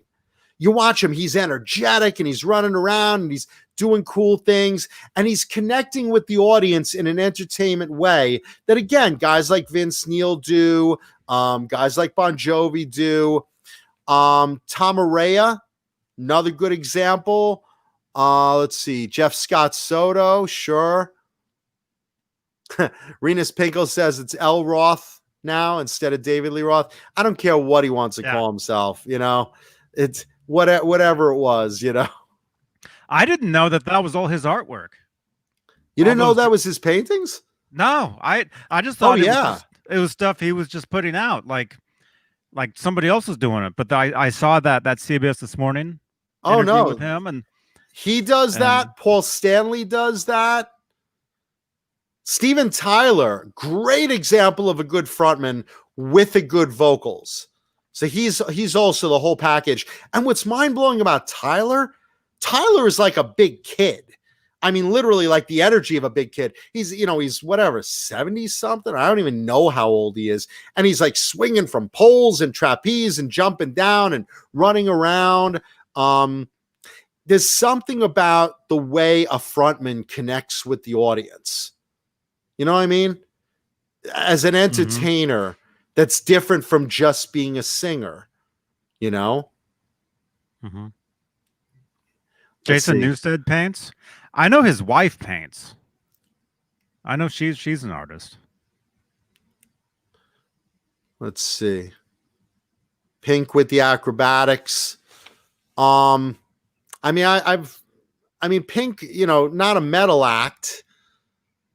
But yeah, she's like, Lady Gaga or Pink or, those are great artists. They're not, rock artists, but yeah, of course, respectable.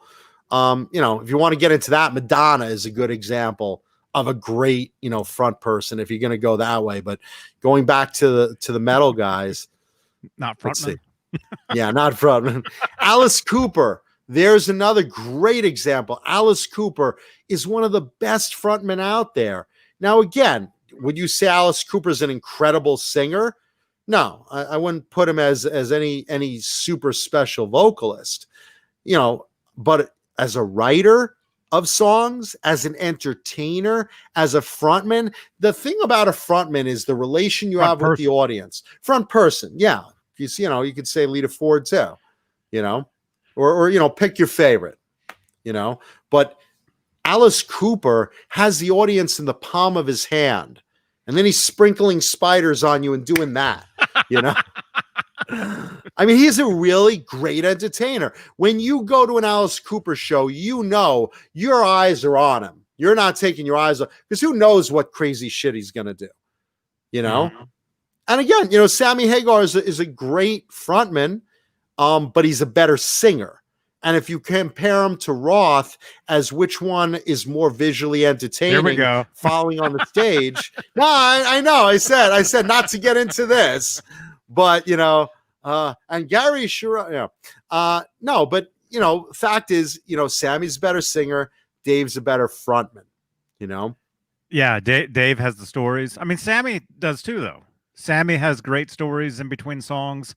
He's a great frontman. He's not as visually gripping as Roth, well, because he never wore the chaps, right? You need assless chaps if you gotta be the frontman. Rico, I said Paul Stanley, one of the greatest frontmen out there ever, I think, in metal. Absolutely. But this is the difference between, again, a great frontman and a great vocalist. And like I said, some guys bring both. Bon Jovi brings both. Steven Tyler brings both. Sebastian Bach brings both. A couple of others, you could say Sammy brings both, but, as a good frontman he is, but not quite as entertaining, I don't think, as Vince Neil or Bret Michaels. Oh, I would take Sammy over any of those dudes myself. As a frontman or as a singer? Both. I think Sammy's a way better singer than all those dudes. He's definitely a great singer. Amazing singer. Sammy's one of the greatest rock singers of all time. Sammy's one of the greatest frontmen of all time. Definitely. But as far as singing, he's one of the top. Listen to the song "Dreams" by Van Halen. Oh yeah. That's, I think Jay Hannon had said in one of our group chats, because Neanderthal talked with Sammy. He talked with Yeah, Sammy. and yeah, recently. Neanderthal. If you guys haven't looked online, you should. Neanderthal at the radio station, Mark and Neanderthal from his radio station, which is I don't want to mess this up because Paul's our buddy. What is it, W? No, hold on. I have this. I have this. Somebody in the chat. No, I have this. I wrote this one down. Oh, okay. KSLX 100.7 radio station in Arizona. So look online because Blabbermouth just promoted this when Mark and Neanderthal did an interview recently with Sammy, and they brought out that, you know, the story that George Lopez brought Sammy and Eddie back together as friends before before Eddie had passed away, like a year before. You know, George Lopez, the comedian, basically came up and said, hey, you know, Sammy, not for nothing, but Eddie's kind of in a bad way, and you should probably, you know, talk with him and, you know, bury the hatchet. And he's like, oh boy, you know, I've got to get a hold of him somehow. And George just went in his phone. He's like, well, here's the number. This is his newest number. And he just gave it to him, and they started calling. And ever since then, they buried the hatchet. And for a year, it was like a love fest, is the way Sammy puts it. And, you know, they hoped that there would be something, you know, possible for a reunion, you know, that they were talking about with Michael Anthony and whatnot, but it didn't, you know, due to Eddie's health, it just never was able to get past the idea, you know. So, but that's, you know, that's an interview Neanderthal did the other day. So kudos to our buddy there. Yeah. Jack Russell of Great White, very entertaining frontman. I like his vocal abilities. So yeah, he's a really good one. And thank you, Pooh Ninja. If you're enjoying the video, just throw up a thumbs up for a minute. Oh, by the way, I never gave a clue to today's show and tell guitar. Today's show and tell guitar, which we'll be showing in about 25 minutes or so. Today's clue, it is one of my bigger mistakes in guitar collecting. One of my biggest mistakes, I'll say, in guitar collecting upon reflection. So a very cool guitar. No, I don't own any acoustics, but it's a very cool guitar. You'll dig it, but it is definitely one of my mistakes. So I'll explain why when you see it. Rico B brings up Janie Lane of Warrant. Janie Lane, another one of my votes for one of the best frontmen of the 80s, because he was just so energetic and entertaining for the audience, and he was a really good vocalist. So here's exactly what I'm bringing up what makes a great frontman: your connection with the audience. The audience can't take their eyes off you. It's not just that they're enjoying your vocals. That's great. But when you're really entertaining, you're running, you're doing stunts, you're coming into the audience, you're telling stories between songs, you're making jokes, you're just full throttle on entertaining. Janie Lane, rest in peace, was an amazing, amazing frontman. One of the best of the 80s. Whether you like Warrant or not, I love them. And if you're watching the show, you probably do too. Mark Slaughter, great frontman with a great vocal ability. Now, is he super entertaining as a frontman? No. Is he a great singer? Yes. So he's kind of in that middle of the pack as a frontman visually to watch, but as a singer and as a person, he's just a great guy. Tremendous, great singer. But, you know, looking at those guys like David Lee Roth and Janie Lane and John Bon Jovi, these are guys, and Sebastian Bach, that you're just mesmerized by them on stage. They're just so entertaining. And Paul Stanley always talking right to the audience, and it's not bullshit. He's looking right at you guys. He's like, you know, just like I'm looking down the barrel of the camera, he's talking right to you, and you're feeling it. You know, he's not just phoning in, and he's not just doing, hey, how you doing out there, Wisconsin? He's like, how you doing out there, Wisconsin? And he's looking at you and looking at you and looking at you, and thank you for flashing your titties, and, you know, whatever. you know, and then he's doing some shimmies and he's flipping guitars and, you know, really great stuff. Jason Voorhees, I mentioned Sebastian Bach, totally one of the better frontmen. I mean, the guy he's my height. He's about 6'4". He's got a killer set of pipes on him. And he's got that cool freaking hair that we all envied during the 80s. You know, he had that really, really great hair down to there. It was perfectly straight and smooth and soft. And every girl was like, wow, I wish I had hair like that. And every guy's like, yeah, man, I wish I had hair like that. You know, we all love Bass. And let's see, he's actually in the news today. Speaking of Sebastian, let's see, what did I have on him? This is really interesting. So did you know, Johnny, that Sebastian Bach was twice considered as a replacement frontman for Van Halen? I have heard that. Let me elaborate for you. I'm glad you asked, Mr. Beane. I'm glad you asked. In 1996, when Sammy left, they brought Bass up for a meeting, and they were discussing just bouncing it around there that, that he was, they were looking for, management was looking for a replacement for Sammy. You know, Bass is known as a great frontman, and one of the points of contention they came up with in just juggling this idea around was that Sebastian, liked to smoke pot, and they wanted to keep Eddie off of pot smoking. And Brian Davies, if you just came in, yes, there is a show and tell guitar. I just gave a clue earlier. The clue is it is one of my guitar collecting mistakes. And you'll see why. It's left-handed. Yeah. No, it is not. But that's not a bad idea. That's not a bad idea. Yeah. Pooh Ninja. Johnny, did you know Sherry Lewis and Lamb Chop were also considered to replace Sammy in Van Halen?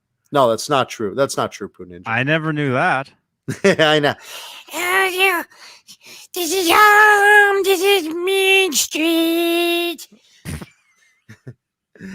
So anyway, so Sebastian's in this meeting. They're bouncing around the idea that maybe he would be the replacement for Sammy. And one of the points came up was pot smoking. Sebastian liked to smoke pot. They were trying to get Eddie very clean at that time and did not want any influences on that.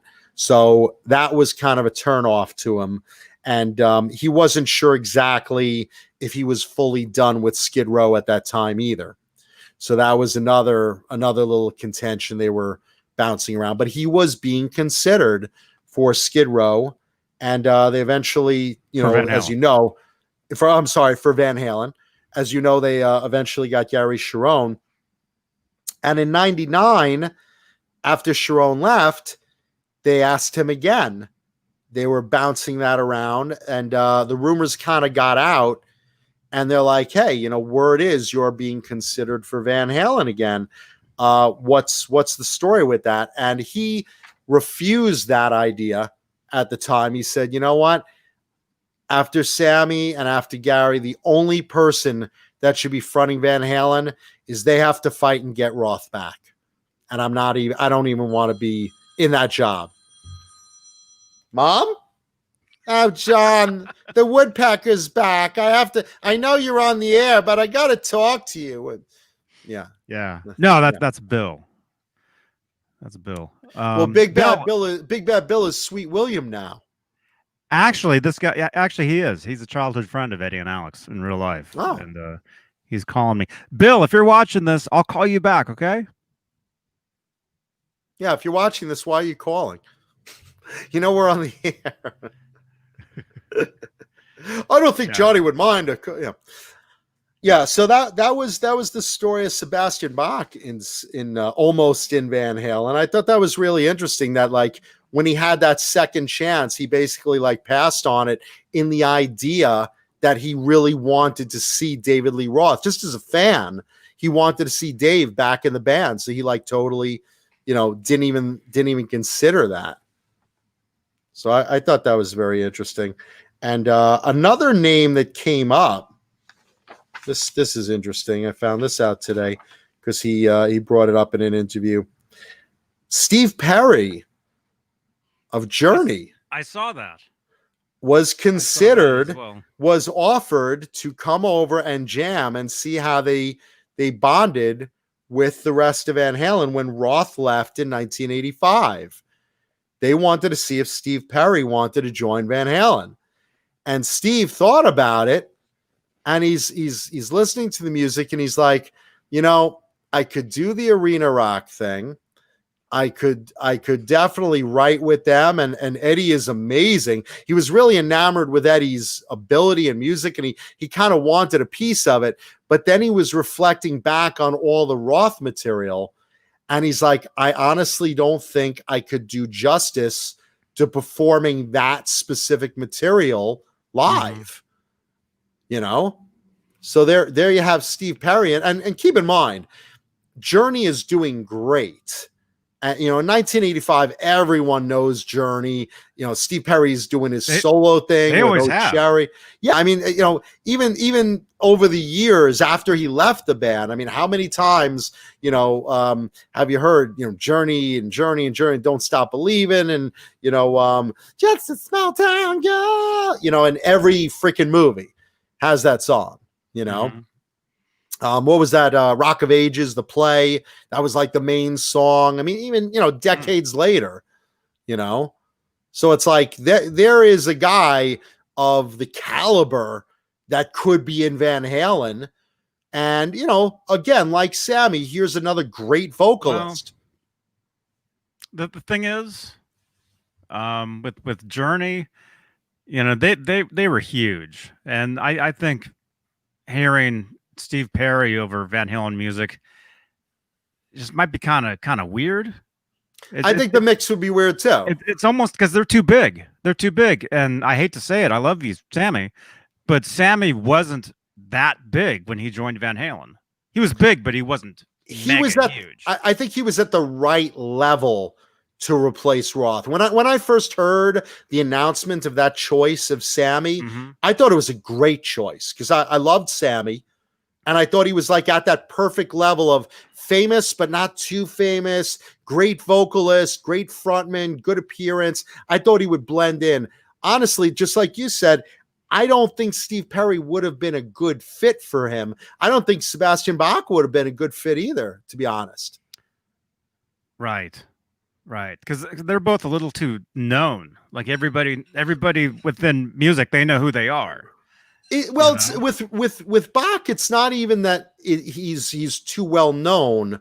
I don't mind him well known. I mean, you know, I'd say he was as well known as Sammy Hagar at the time, but I don't think his vocal styles, as much as I love it and love him as a frontman, I don't think his vocal style would have mixed in with the music Van Halen was putting out. I don't think it would have been a good fit. I can't imagine Steve Perry singing the Roth or Sammy songs either. Maybe the Sammy songs, but not the Roth. Not the Roth. He's too good a vocalist. And if you want to hear, by the way, what Sebastian Bach sounds like singing old Van Halen, there is, let's see, I wrote it down. There's a video.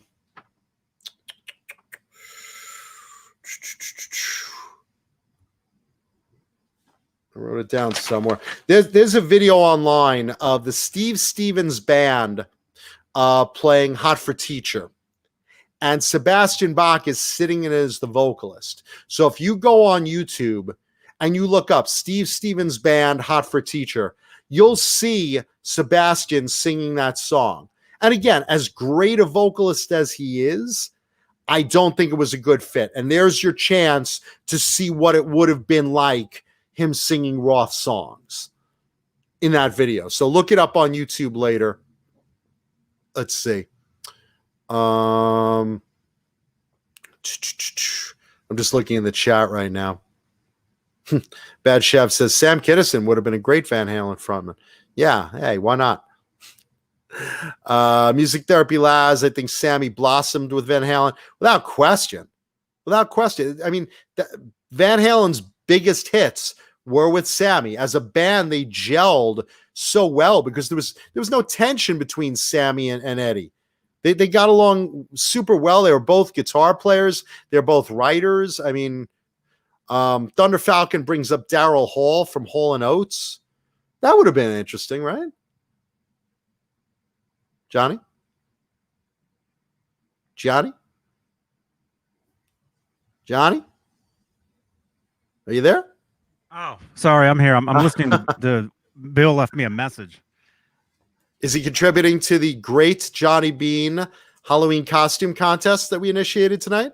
No. Oh, okay. Bill, I'm listening to your message right now. I'm listening. I'll be right back, okay? Okay. I think Daryl Hall would have been an interesting mix. I'm wondering what he would have been like cutting loose like that, because he was kind of reserved. You know, you listen to like songs like Private Eyes and stuff. But he was a solid vocalist, good-looking guy. I'm curious what that would have been like. Let's see. Mr. Hellstorm 74 brings up Jeff Scott Soto, kills all the Van Halen material of Dave and Sammy. I'd like to check that out. I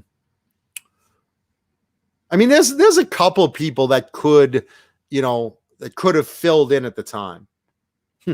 Ben Tom. Call Sammy. Why don't you call Sammy? Hey, listen, man. That was the best move they ever made. Believe me. You know, Sammy Hagar was, just an amazing, amazing front, and still is terrific. You know, as entertaining as Roth visually, no. Better singer, you betcha. And writing with Van Halen, I mean, Sammy was just as good as you could ask for. So that was just the best move. But I am curious what Daryl Hall would have sounded like. I am. Let's see. Yeah, so look up Steve Stevens' band Hot for Teacher video. I'm just curious what you guys think. You can leave comments in the chat. Ben Tom says Mama Mancuda would have made a great Van Halen frontman. And Mr. Hellstorm 74, I'm not on Twitter, but you can send it to my Facebook Messenger at Jonathan Mancuda on Facebook. I'm also on Instagram if you want to send it that way. Steve Carmichael just said Sammy Hagar's birthday bash show on Catalina Island was great. I still have to watch that. It just came out. Oh, that's cool. Yeah, I'm looking to see what that looks like. And Johnny, a couple people brought up in the chat you shaving. What's the deal with that? Did you shave everything? Are the curtains matching the drapes? No. Will, Bill, I'll call you back in an hour, okay? Thank you for calling, man. No, it was like 100 degrees one day, and I'm like, it's just too hot. And you're wearing the mask, with the mask, having a big beard, it just doesn't work. So you decide to shave rather than hang out in the air conditioning or a little hand fan or something? Yeah. Well, no, you can't. Wearing the mask doesn't work very well with the beard. Yeah, because it pushes it up, Yeah, and we hope you guys are out there being safe wearing masks, because we got to get through this goddamn pandemic. All the numbers are spiking. So Tom brings up, Ben Tom, that's the video. Steve Stevens band, Van Halen Hot for Teacher with Sebastian Bach at the Iridium, New York City. That's it.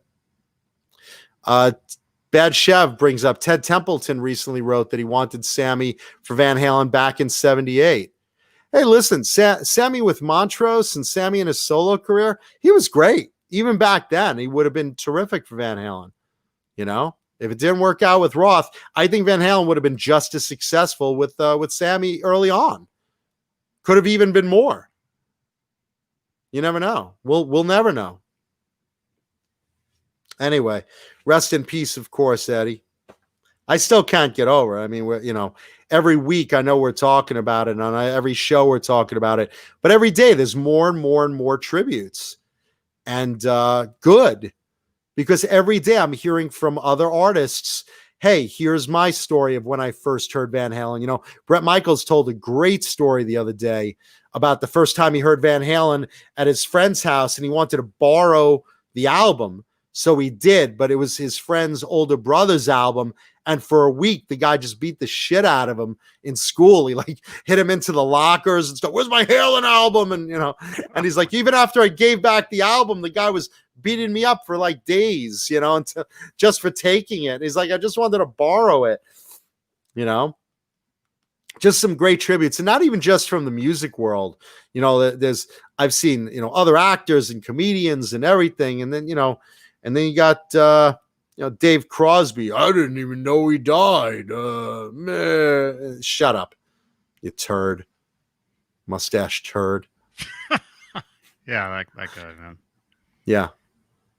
Yeah, if you want to dress up for the costume contest as David Crosby, you have to dress up like a mountain of shit with a mustache.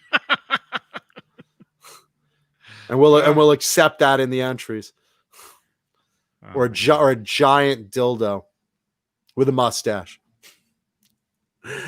Let's see.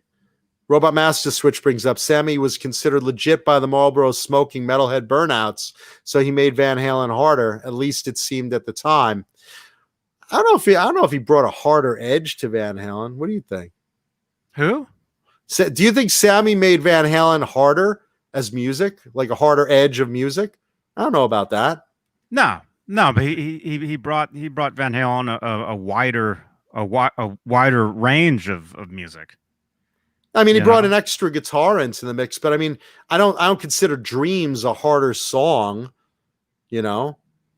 I don't consider 5150 a harder album than, like, you know, Fair Warning or Halen 1. No, I mean it's not heavier, but it's just there was more to the music. You know, Eddie could write anything because Sammy could sing anything. Whereas Roth, you know, he had more of a limited range as far as what he could do. Yeah. You know, they would tune down. They had to tune down with Roth. With Sammy, they tuned back up to standard pitch. Because he had a higher vocal range. Sammy's a real good singer.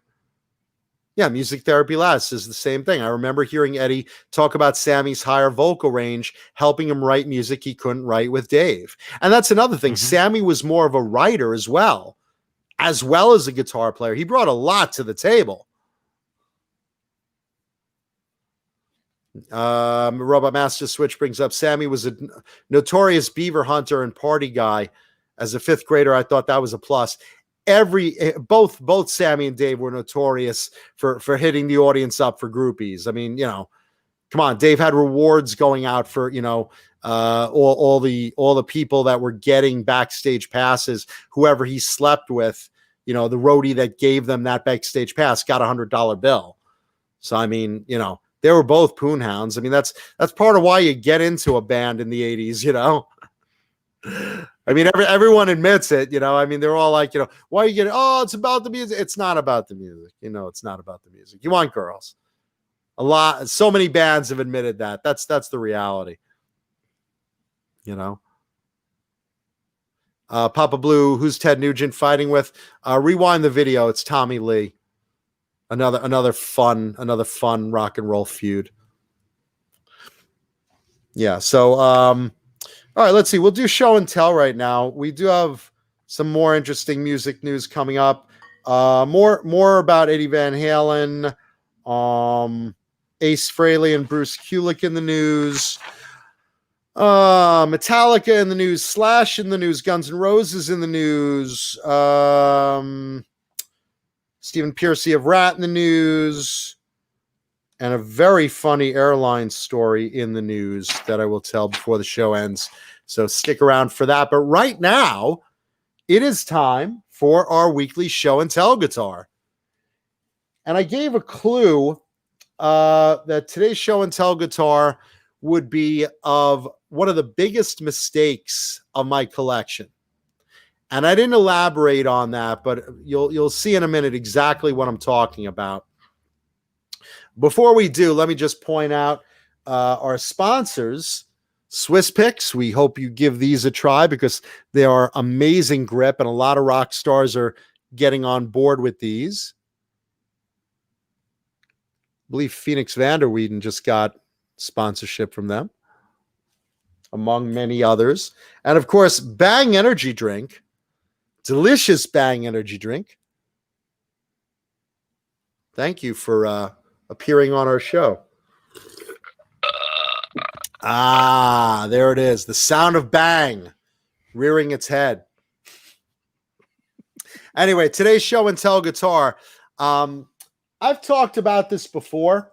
I've never had it on the show, but I'm bringing it on tonight basically because we are in Van Halen mode. Of course, Morning Eddie.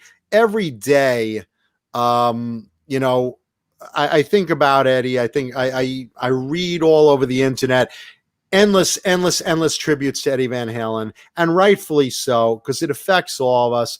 We're all saddened by it as guitar players, as music lovers, just as the idea that he was just an amazing human being. We're all in mourning Van Halen mode, and this isn't going to end anytime soon. So I wanted to bring in a Van Halen related guitar, and I did. But first, I will point out that October is Breast Cancer Awareness Month. And every week I point this out because, as a lot of you guys know, I wear pink to support breast cancer awareness. Breast cancer affects men and women. The pink ribbon, we call it Pinktober. If you know, if you are a girl or you know a girl, mother, sister, girlfriend, wife, aunt, grandma, girlfriend, friend with benefits, everyone you know that has boobies, point out that October is Breast Cancer Awareness Month. Know your girls, get your mammogram, get checked. Even during COVID, they're taking special precautions to make sure that you are safe in the mammogram environment of your doctor's office. Don't put it off. October is the month to get your mammogram. And of course, through the year, ladies, do self-exams on your breasts. I'm happy to help you. I was a doctor. I played one on TV, but I'm not in real life. So do yourself a favor. Do yourself breast exams. Know your girls. Know your breasts. Fuck cancer. October, Breast Cancer Awareness Month. Spread the word. Okay. With that said, let's bring out our show and tell guitar. My big mistake. Johnny, if you would.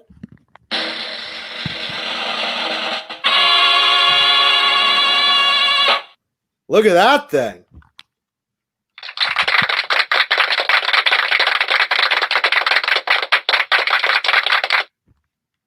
Now, let's see if I could get a good thumbnail here. Let's see. About right there. Right there. Right there. Almost. Oh, right One there. of How about that? Yeah. That one's good. There you go.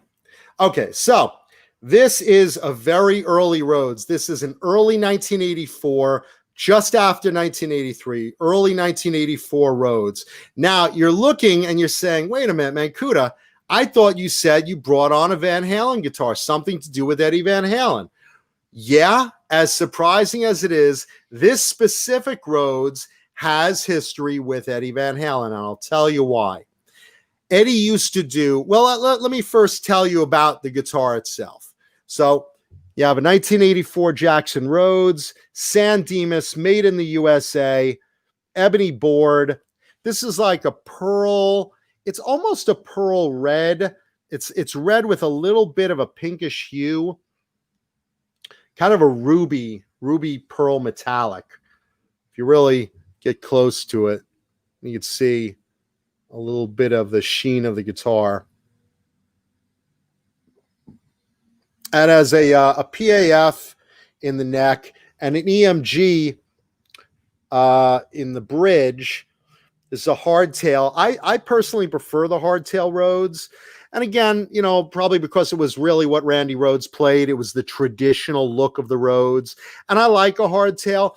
They did make them with Kahlers here and there. They did make a couple of them with Floyds. If you brought them in, they're very rare. Obviously, Sammy Hagar played one, but the big connection to these guitars is who it's named after, Randy Rhoads, the great Randy Rhoads, rest in peace. So you're saying what, this is a neck through guitar. You're saying, what does this have to do with Eddie Van Halen? Why would one of Randy's guitars? Eddie never played these. Sammy did, but why Eddie? So here's the story. Eddie used to do these charity golf events. And the owner of this guitar basically said, wow, I really want to get one of Eddie's autographs. But this is, the guitar I have. I wonder if he'll autograph one of these guitars. So he brought it up to Eddie. Eddie was kind of amused that he asked him to sign a Rhoads guitar. And he said, yeah, of course. So Eddie signed it right over here. Now, Eddie signed it right over there because this photo shows that guitar with Eddie at the golf tournament. It's a very famous photo. Probably the only photo you'll see of him really holding a Rhoads. And you're like, well, what's that? Eddie signed it right on the top horn right there. Now, this was in, I forget what year it was, maybe the late 80s or early 90s. 94. Was it 90? Yeah, 1994 was when Eddie was doing all the golf benefits. Okay, so here's Eddie holding this guitar that he signed on the front.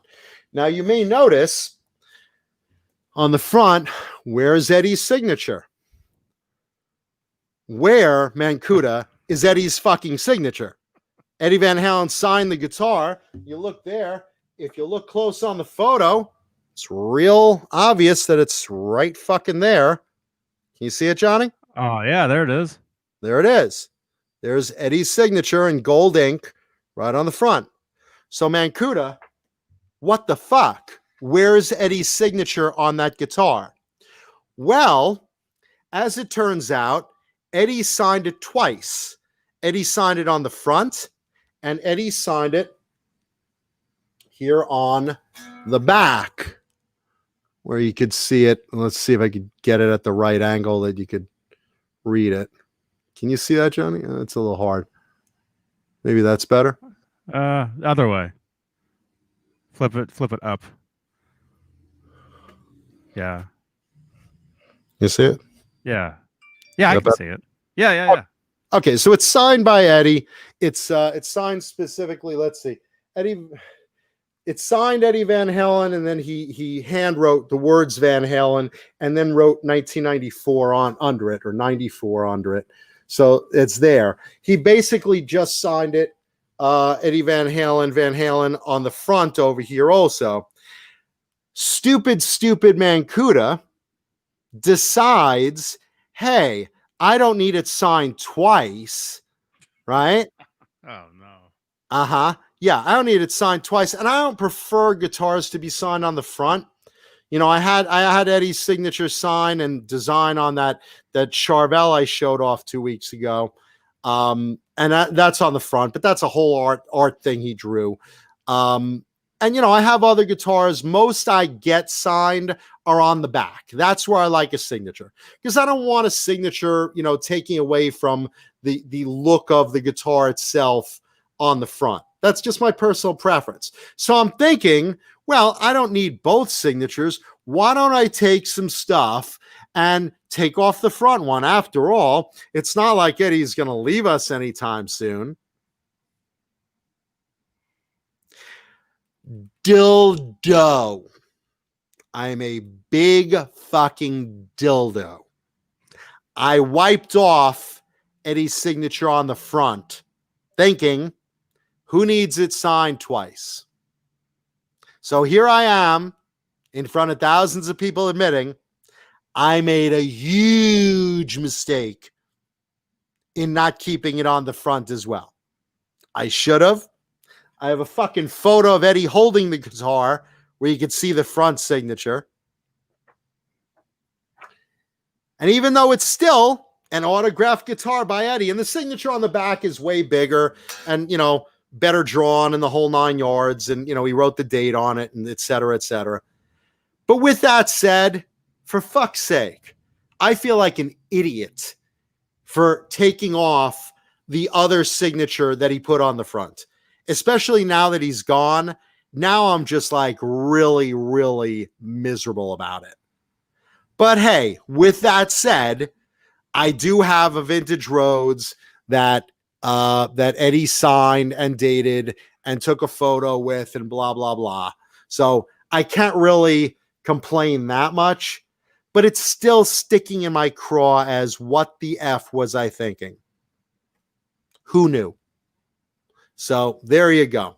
So anyway, neck through plays amazing. These San Dimas Rhoads guitars, if you're not familiar with them, if you haven't played them before, someone's asking the number. This is RR0363. And the first year Rhoads 83 went up to, I believe, 306. So this is like in the first 50-something Rhoads built in 1984. And yeah, this is definitely the worst mistake that I have made in a guitar, not in buying it. Great idea to buy it. I got it with both signatures, front and back. I just figured I only need one autograph on the guitar. I have the photo with him, and I own it. I own the mistake. I was an idiot. and I freely admit it to our audience. I've done stupid things. This is really stupid. I mean, stupid things like, forgetting to put pants on and going to the supermarket. That's stupid. This is really stupid. So, but with that said, hey, I own my mistake. I got to live with it. Can't bring the front signature back. But look at the size of that back signature. Really big in gold marker, same as the front, just bigger. And he says both his name and the words Van Halen on it and the date. And it's cool to have a photo of him holding it. Because again, remember, Eddie knew Randy. They were always in like almost a friendly competition. People always thought they should be enemies, but they really weren't. They always admired each other, respected each other. But it's kind of neat having something like this, not just because I collect old Rhoads, because they play amazing. And again, I love the early San Dimas ones.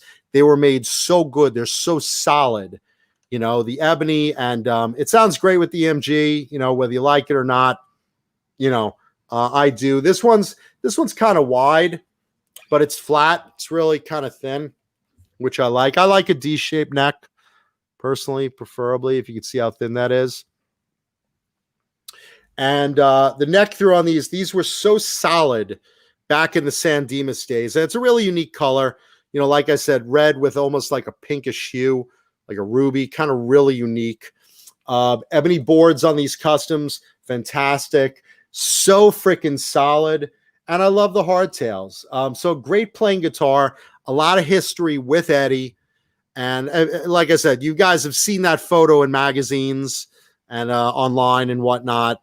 So you recognize the guitar and Eddie holding it and signing it in the whole 9 yards. And I did save photos of before and during the process of me wiping it off. Again, who knew? But hey, totally awesome guitar. Still Eddie related. Handled it, signed it, whole 9 yards. Even if it didn't have the Eddie signatures, I would still love and want this guitar. Just because, again, these early San Dimas Jacksons, terrific guitars. So if you could, if only out of sympathy, please leave a thumbs up right now on the video. Just take a second, hit the like button, and you can leave in the comments, hey, Mancuda, you're an idiot. Because I hear that a lot, usually from my parents, but, But that, boys and girls, is today's show and tell guitar. And again, you have the brass hardware, the standard brass hardware that came on these early ones, which I love. Very comfortable bridge. And this was when ebony was black. Not the crap they're coloring today. So there you go. That is today's Van Halen related show and tell guitar, 1984 Jackson in a ruby reddish pink for Breast Cancer Awareness Month. Get your mammogram, spread the word, fuck cancer. There we go. Show and yell. Show and yell guitar. What do you think, Johnny? Mancuda, you're an idiot. Yeah. So that's the one. Yeah, because you told me that story a long time ago. How you Yeah. you took a signature off a guitar. Yeah. But I wouldn't erase the signatures totally, because obviously I love Van Halen. I just didn't need it in the front and the back. You know, like, boy, there's a sexual joke. See you in prison, Mancuda. Then we'll see if you take it in the front and the back. You know, I actually think there's video too. And Steve Carmichael, do not promote that, please. Because we're on Breast Cancer Awareness Month. So I want a lot of likes for this video, please. If you care about breast cancer, which I hope you do, please leave a thumbs up on the video. Go ahead. Sorry, Johnny. I think there's video of him Signing the guitar, possibly that one. There might be. Which, if there is, I have it. And I'm not sure that he signed them on the same day. I think he signed them separately on different days. To my knowledge, at least that's what I Really? understand. So the guy took the guitar twice to him to sign? I believe so, or 2 days. I don't think he had him sign the front and the back at the same time. That's kind of weird. That's like the time I met half of Duran Duran, John Taylor and Roger Taylor. Mm-hmm. I went to meet it was Record Store Day in Berkeley at Rasputin's Rasputin's Records, and their new CD at the time. Where is it? I've got it here somewhere. I was in line. I had them sign it, and then went outside. And it's like, oh, the line is ending. I'll get back in line. So I went up and saw them again, and to sign the same CD. But I flipped it over so they couldn't see that they had already signed it. You know. But once they saw me and realized that they'd already signed my CD, that's when their manager was like, okay, it's done, because now the same people are getting back in line to get the thing signed again. Right? Thank you, Zoe. No, absolutely. Thank you, Zoe. It's or Zoe. It's Zoe. I think it's Zoe. Yeah, no, it's one of those things where it's like, you know, how many signatures do you want to get on the same thing, you know? But it was a smaller signature. If you look at the photo, it wasn't like a big signature. It was a smaller signature and a date on the front. Like let's see. Right there, you can see it. Yeah. And then on the back, it's a bigger signature with the words Van Halen under it, and then the date. But I thought he had it signed maybe on different times. But you're saying he played that charity at the same over the same year, or there was only really 1 or 2 years where he did that. That was only when we was with Ernie Ball. It was when we was with Music Man. Although I mean he continued to play golf, you know, for years and years. But that picture, I can tell you, was definitely 1994. By the way, he's dressed and everything. I'm that much of a nerd. Because the date on it is 94. The date on it, if you look at this, and it's hard to see. I apologize to the audience. It's hard to see against this light because it's gold marker. I could see it clearly, you know, where I am, but it's harder to see. But it's dated 1994 on it on the back. Yeah, because the front. When he signed it on the front, that was definitely 94 on the front. So if it says 94 on the back too, then yeah, it was. It could have been the same day. All I know is I recognized the photo before I even bought the guitar off the owner. I knew this photo. I saw this photo in magazines, and I knew the photo. So I knew the story behind it. That someone brought up because it was a big deal at the time. People were like, wait a minute, that's a Randy guitar. You're bringing Eddie. Well, that's what I have. That's what I play. So, that's what the guy got. And, even without the signature, I would have bought this. Any unique color, early Rhoads that play nice, I'm all about. I have a lot of them. I love them. So, when this came up, I recognized the guitar, and he's like, yeah, I still have the photo from the day it was signed, and, it was signed in the front and the back. And, I recognized it. I didn't know even that it was signed on the back until he showed me. I just remember seeing in, like, I don't know, Metal Edge or something, that Eddie had signed a Rhoads and was on the front. And then, I just said, well, I don't normally prefer guitars signed on the front. It's usually for, like, guys that, like, buy them as wall hangers. I want to play it. And, this is kind of like where my arm is going to be, because, like, you're like this, and, this is where your wrist is going to be. I don't want to, like, rub the shit off. But then I was thinking, I have it on the back, in the center of the back, where it's not really going to rub off as much, because, you play a Rhoads, it's kind of leaning on your leg. I'm a sit down player, for those that don't know. So, the signature was right where my wrist was.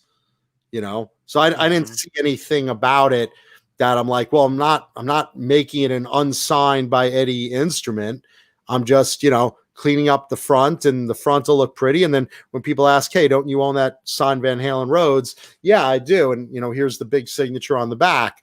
But in hindsight, and now especially since Eddie passed, I feel like an idiot. It never bothered me as much. I never really thought about it until Eddie passed away. And then I would, from the moment, like, I cried when I got the news, like an epiphany, it just hit me.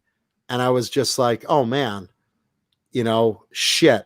I never thought I'd be facing a conversation of the day where Eddie would not be here. Now I wish I had left both signatures on. As silly as it sounds, Johnny? I would have left it on. I mean, obviously. Yeah. I mean, I should have left it on, and it's a huge regret.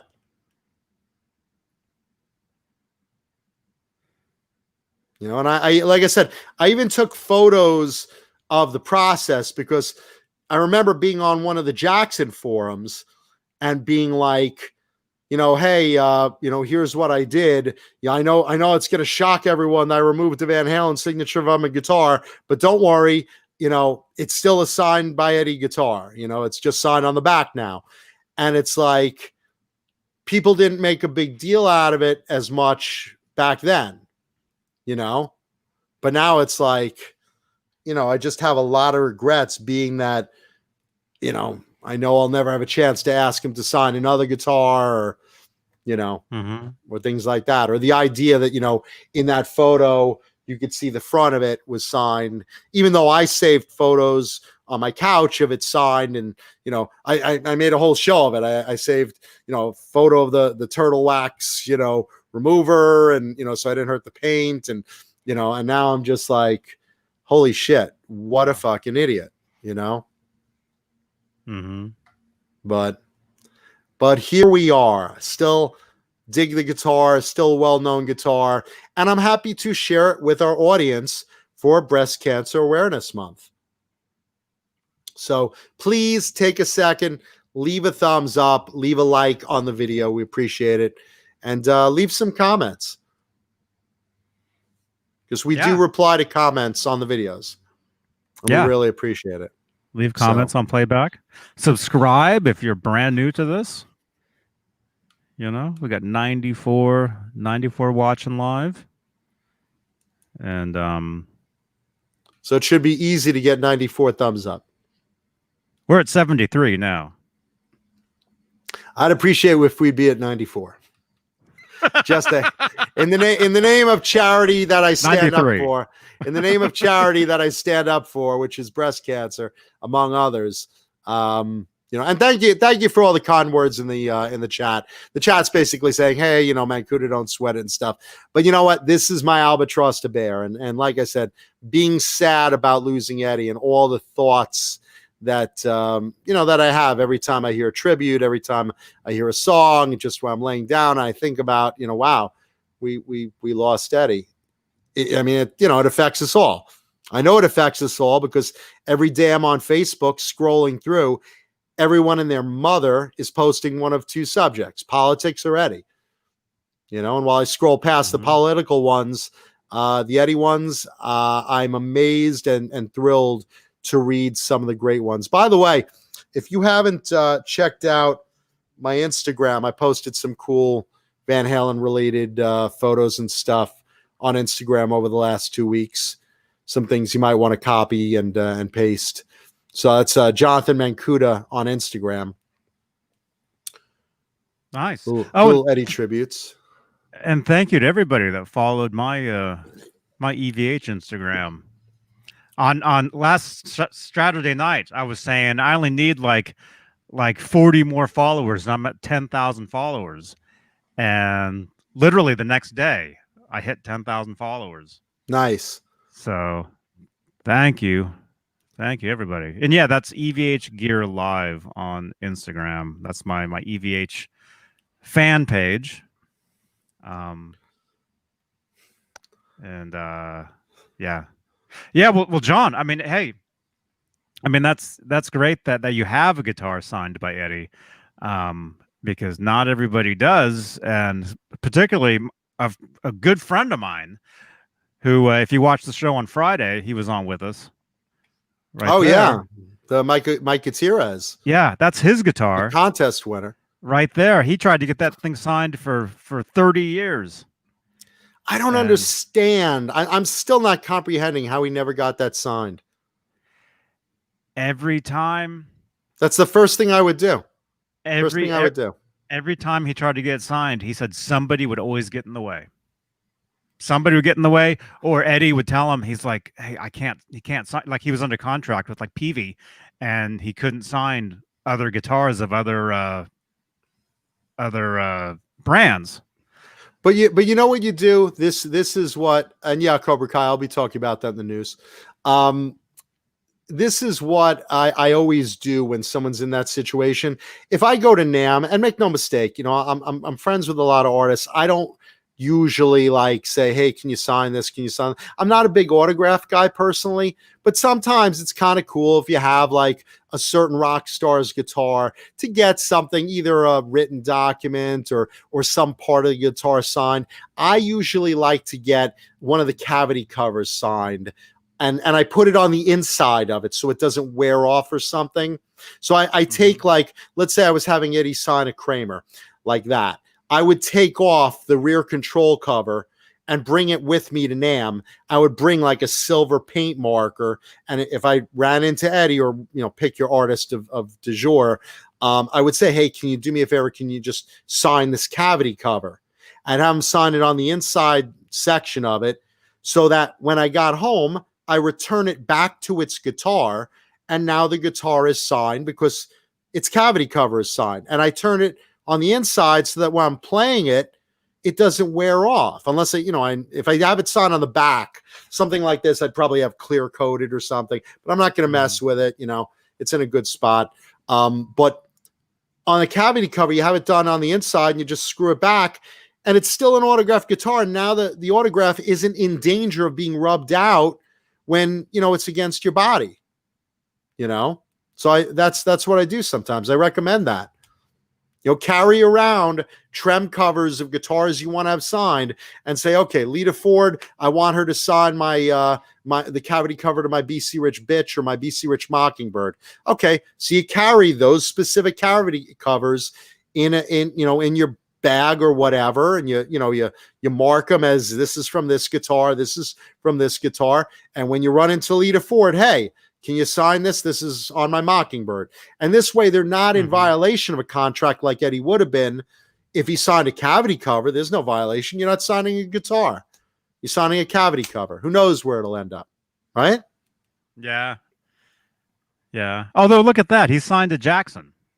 But that's when he was at Ernie Ball. Right. You know, which maybe there wasn't.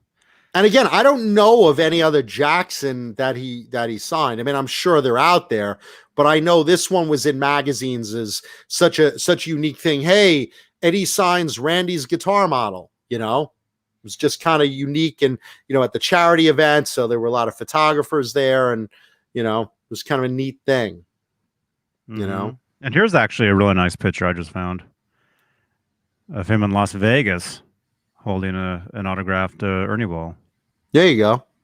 And yeah, judging by his hair, I'd say that's 1990, 94 as well. Mm-hmm. Let's see. In this one, Those glasses. yeah, he had similar, not very long hair back then. Yeah. Looking at that.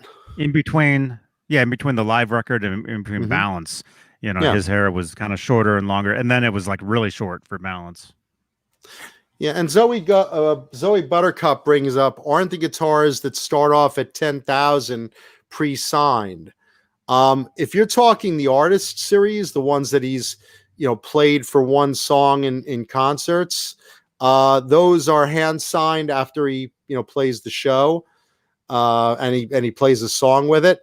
But those are way more than 10,000. In fact, transition, since you brought that up, in the news, there are 2 guitars being auctioned off right now at Julian's auctions. 2 of Eddie's guitars. And when I say Eddie's guitars, not like, one of his main guitars, but guitars that are associated with Eddie. Like, the first one is the 2004 Eddie Van Halen Art Series, which are one of those played during a song in the concert and designed and striped by Eddie, or he lays out the tape stripes. And that was played in 2004 at San Antonio, Texas. And that's a version of his original black and white Strat, sort of a variation of it. Johnny will bring up a photo.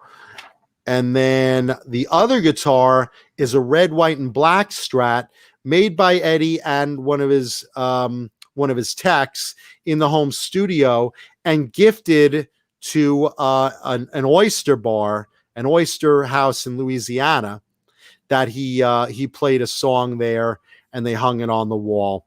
So there they are. So the top one is the one that Eddie built with his tech and played a song at the oyster house, and that's from their collection. And then the bottom one is an art series, a 2004 EVH art series played at a concert in San Antonio, Texas. I love that. I love the red, black, and white. All those backup 5150 guitars, whatever you want to call them. I think they're incredible.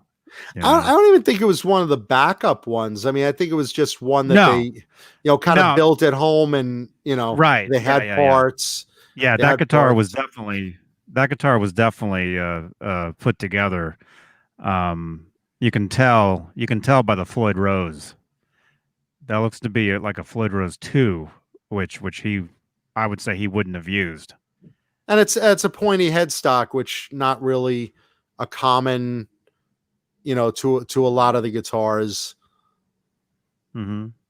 Yeah, but just to see those, I mean, we call them backup guitars, even though it's not that particular one isn't really a backup. But just to see, any red, black, and white striped Kramer guitar, I think is awesome. And I've got pictures of tons of them. Like I've seen like so many of them. I'll show you some different ones. That's the color combo that I personally like the most. I mean, if you look at the art series, the ones he played in the concerts every night, one song per city, they're unique designs of different color schemes. Some are black and yellow, some are black and white. So this one's black and white. There's another one. Some of the red, black, and white. The red, black, and whites are my personal favorites. Those are the colors I mostly associate with Eddie. I think they just look the best. They're very obviously recognizable. Some other people love the bumblebees. 918V. Yeah. Anything red, black, and white Kramer, I think is really cool. Yeah, and I mean, we'll just pull this. There's another one. There's so many different ones. Yeah, they're all variations. I had that Charvel, that red and white Charvel that he drew on with the black magic marker I had on. I'm just gonna pull out. There's another one. I'm in one of the Japanese magazine Van Halen specials. I love these young guitar magazine specials that highlight all his guitars and stuff like that, and they really do such a good job in Japan. Hey, Charlie, they had a photo I'm trying to find of some of the art series. Yeah, they're great looking guitars. And, for those that don't know, Eddie basically got all these bodies and they said, hey, stripe them the way you want and tell us how to paint them. So, Eddie sat there with tape stripes and said, okay, make this one black and yellow, make this one, red and black. There's another one. This one actually Steve Ripley owned. Oh, that's cool. That one. That's very cool. Let's see. There's another one. There's so many of them. That one's in Seattle. I mean, you have to remember they made one of these for every night of a concert. On these tours, they basically, that's what they did. The idea was it was the greatest marketing gimmick ever.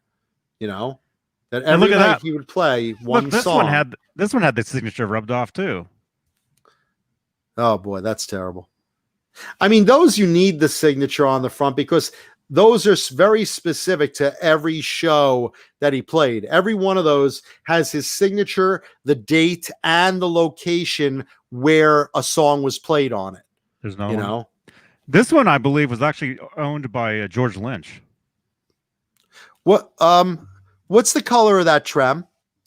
It's white. It's one of those. It's a powder white. Yeah. Okay, that was owned by Lynch because George offered me that one years ago. Really? Yeah.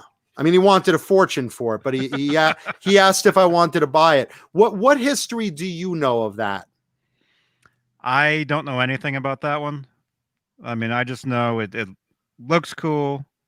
It's got a beak pacer headstock, which is very very unusual for a 5150-ish looking guitar. Word the story goes that I heard on that specific guitar that was told to me was that they wanted to see how a powder coated trem, how Eddie would take to it. So they made him, I think, one in white and maybe another in red or something. There was another one made, and George wound up with that one. And I wasn't exactly sure the story of it, and George wasn't sure about it either. But at the time, I think he asked me for $40,000 or something. It was a lot of money at the time for a guitar that wasn't recognizable as Eddie having used it.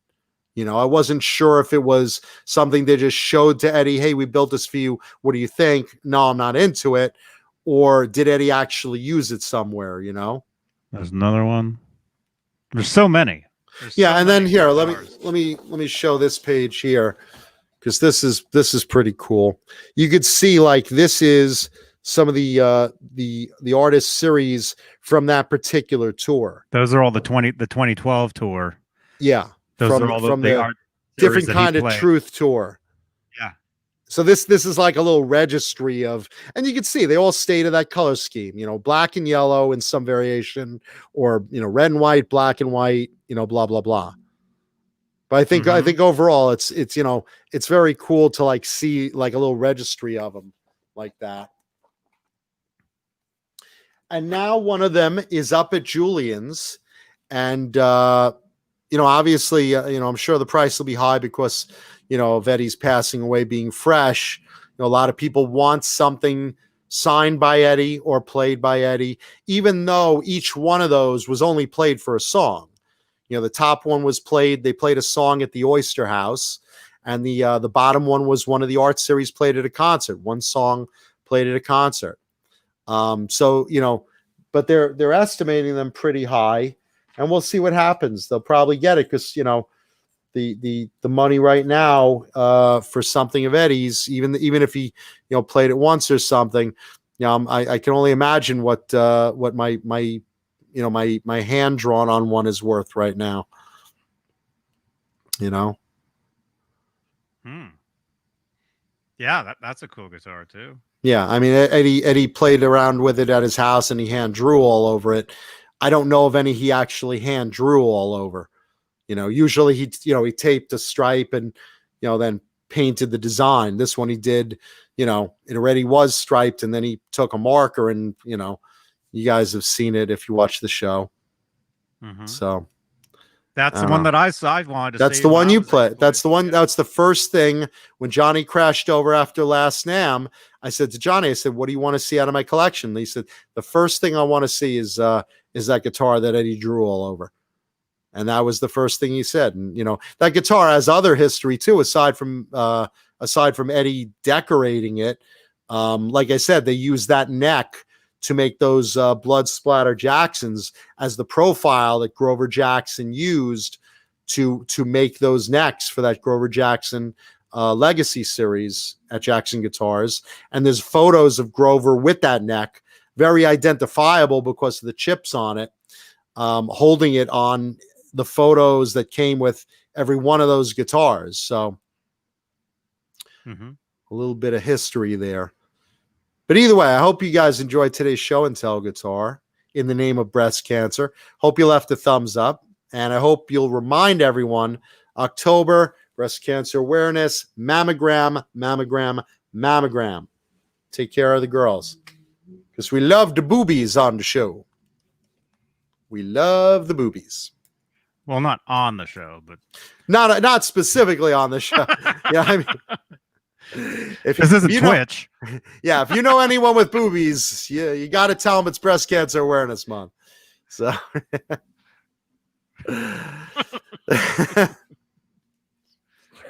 even the guys, you got to be aware. Did you know that, Johnny? Guys can get breast cancer, God forbid. I heard about that. Yeah. If you, as a guy, ever feel a lump, just be aware. You should get it checked because it's rare. It's not as common as in the ladies, but men can also get breast cancer awareness. It can get breast cancer and should be aware of that. So, but I'm very big on this charity. You know that I do this every year, and that is one of the main reasons I wear pink. So, I take full advantage of spreading the word of breast cancer awareness. Mr. Hellstorm 74 said Peter Criss had male breast cancer. I was not aware of that.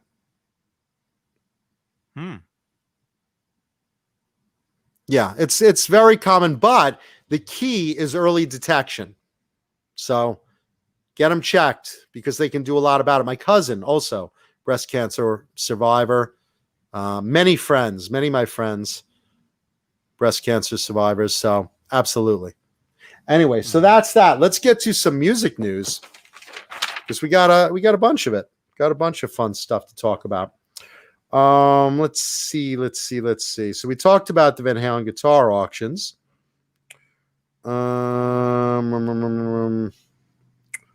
Let's see. What story should I hit next? This is great. Speaking of Van Halen, you guys have to check this out. Steve Supormas, our buddy and viewer of the show, friend of the show, sent me this video of Eddie Van Halen playing a Fender Stratocaster. So a three single coil pickup Fender Stratocaster with just a V-trem, a typical Fender old school V-trem. And it is the most entertaining video I have seen in so long. So make a note of this, guys and gals. On YouTube, it's Eddie Van Halen playing a Stratocaster. Check this one out because you just see Eddie being himself. They hand him a Stratocaster. It looks like it was taking place at maybe Norm's Rare Guitars, I'm guessing, because he's on a couch. It's obviously a guitar store or area. I know Norm's has a couch. There are probably others. It could be what I think. Go ahead. Because there's another video like that that's been around for years. Where I think that came from is it was 1991. It's an older video. It's Carl Knowledge Tour. It was definitely 91. The guys that he's jamming with, assuming it's the same as the previous video, because there's another video of him playing a Telecaster. Okay. There's another video of him playing a Telecaster. In this, he's noodling around. He's discovering the noises he can make with a single coil, and he's discovering the whammy on it, the way it is an old V-trem, the way it is. He's kind of discovering the noises he can make with it, and he's so entertained and amused. And he gets into at one point the opening to Mean Streets, and there's someone off camera playing bass that's sounding really good. And it is an old video.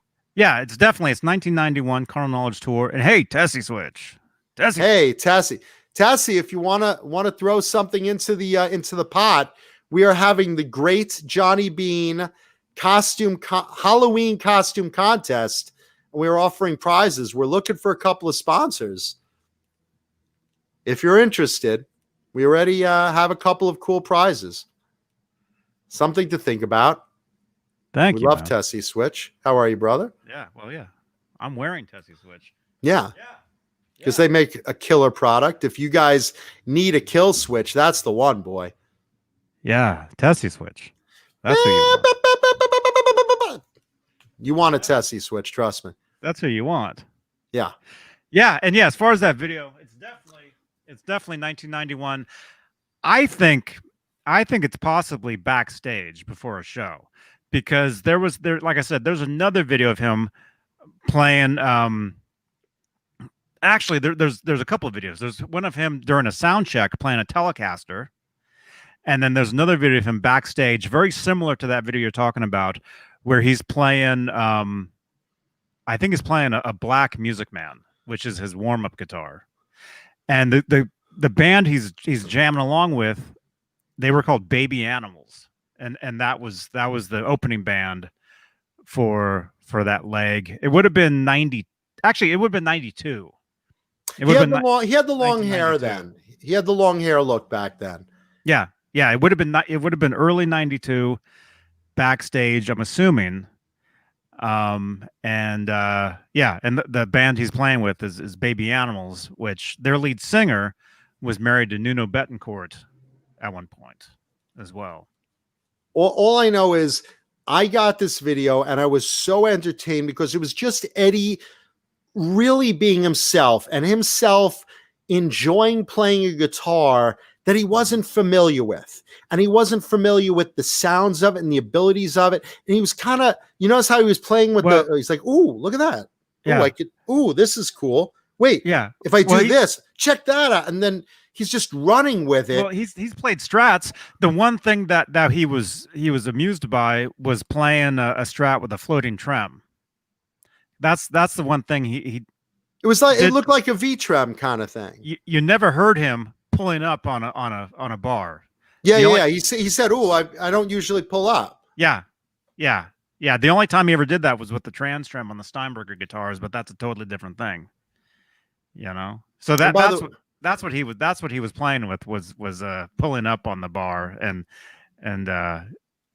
thinking it was really cool, because that's something apparently he never did himself. Yeah, and again, watch this video, because I've never seen it before. Even though it's an old video, someone just said, "Hey, this is circulating around again." And this is the one thing that I'm noticing now. A lot of people are bringing up stuff from old archives and things of Eddie appearing. Like I saw Eddie at the White House, giving the speech the other day. On the video that was cool about learning disabilities, and he's talking about 2-year-old Wolfgang, and that was 92. That was 91 or 92. That one.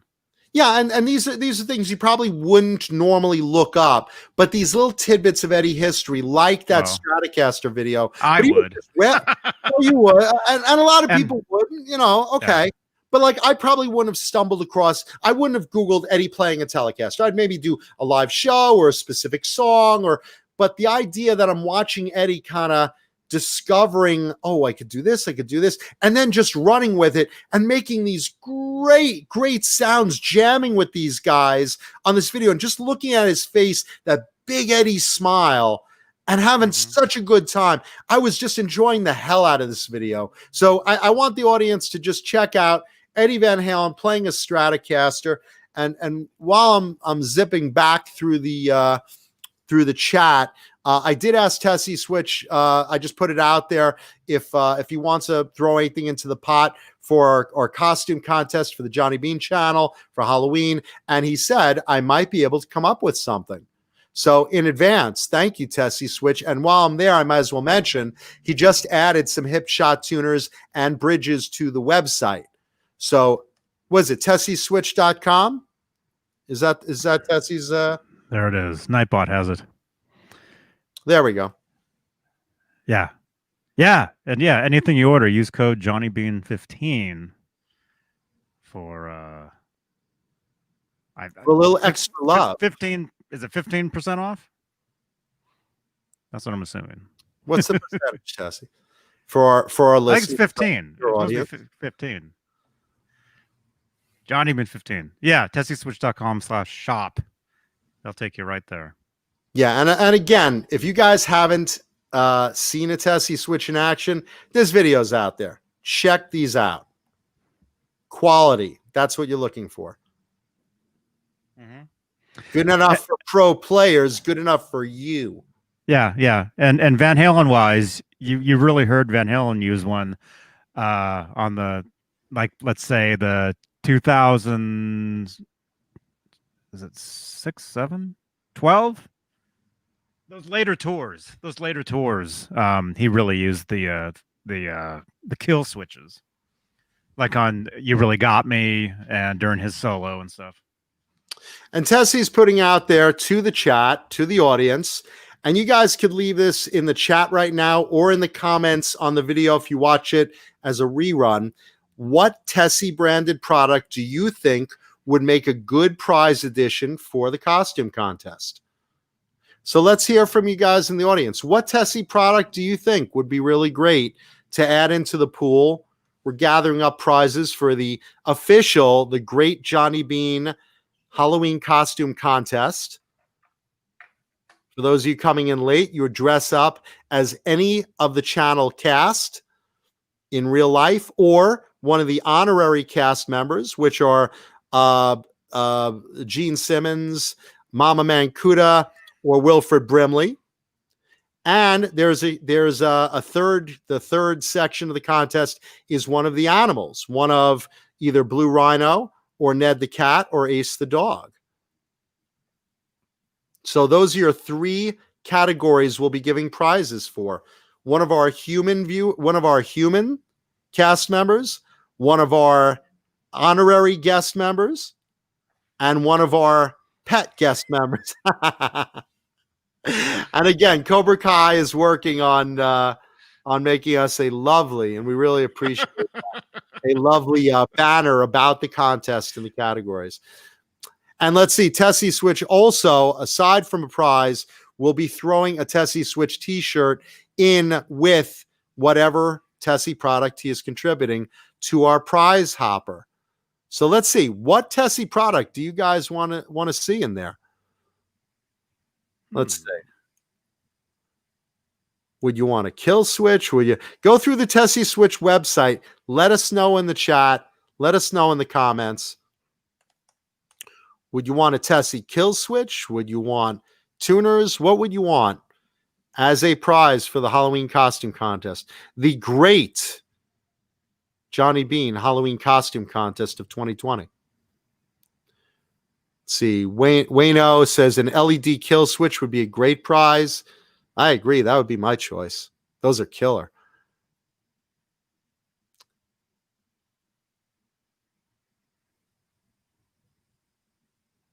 Let's see. Tessie works with multiple factories to make sure each of his switches look and feel right, then hand tests each one. The ones that require more hand soldering, he does himself. So that's hand quality.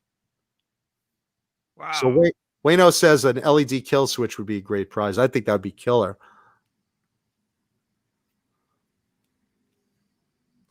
Yeah, if you're not familiar, go to the website, go to Tessie Switch, and check out. Let us know, because we're already arranging. And who was it that donated 50 cash? Also, That was Charles Green. well, and we'll be listing whoever contributed prizes, and obviously we will give them some lovely spots over the next few weeks as well. Yeah, if you're not familiar with Tessie Switch stuff, quality, guaranteed. We've had them on the show for quite a while. We love them. So thank you, Tessie Switch. Going back to music news, let's see. Let's talk about Ace Frehley, who recently came out with his second Origins album, which is Ace covering songs that influenced him over the years. We've talked about Ace talking about that album, the first one and his second one released. The reviews on the second one are great. Neanderthal mentioned he loves it. And he recently was asked, who was, out of all the Kiss guitarists that replaced you, who was your favorite? Who do you think was the best? And Ace names, out of all of them, Bruce Kulick as his favorite Kiss replacement guitarist. And he says, comparing Bruce basically is, as a musician, Bruce was the best musician guitarist that they brought in. He was one of the longest running guitar. I believe he was the longest running guitarist in Kiss history.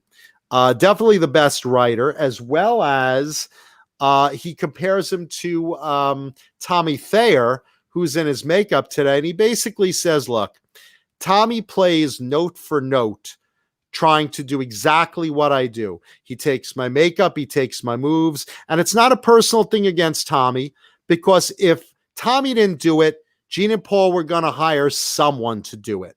So somebody else would be doing exactly what Tommy Thayer's doing, and that's what he's told to do. Be Ace, play Ace note for note, do Ace's move, do Ace's makeup. So he's not holding it against Tommy. And Tommy said the same thing. Look, I'm just doing what I'm paid to do. I'm a hired gun. What he likes about Bruce, and he says they should have really done with Tommy Thayer, is Bruce plays Ace's songs, but makes it his own. He changes a few notes. He really gets into the music. He really, makes those songs his own. He doesn't do a note for note thing. He's not standing there like a statue doing a note for note copy of Ace. He's taking the song, putting his own little spin on it, playing it with just enjoying the melody of it. And he's writing fresh stuff that fit into Kiss. And Tommy, he feels if they were going to bring someone on back in makeup, they should have done what they did with Vinnie Vincent and Eric Carr and said, hey, we're going to bring back the makeup, but make your own shtick. You want to be a wolf? You want to be a condor? What do you want to be? You know, we had Eric Carr being the fox. We had Vinnie Vincent being the Ankh warrior. We got to come up with a gimmick for you and come up with a makeup design and a costume design. So he's not thrilled that they have Tommy playing him, especially doing an exact replica of him. And he gives such kudos to Bruce.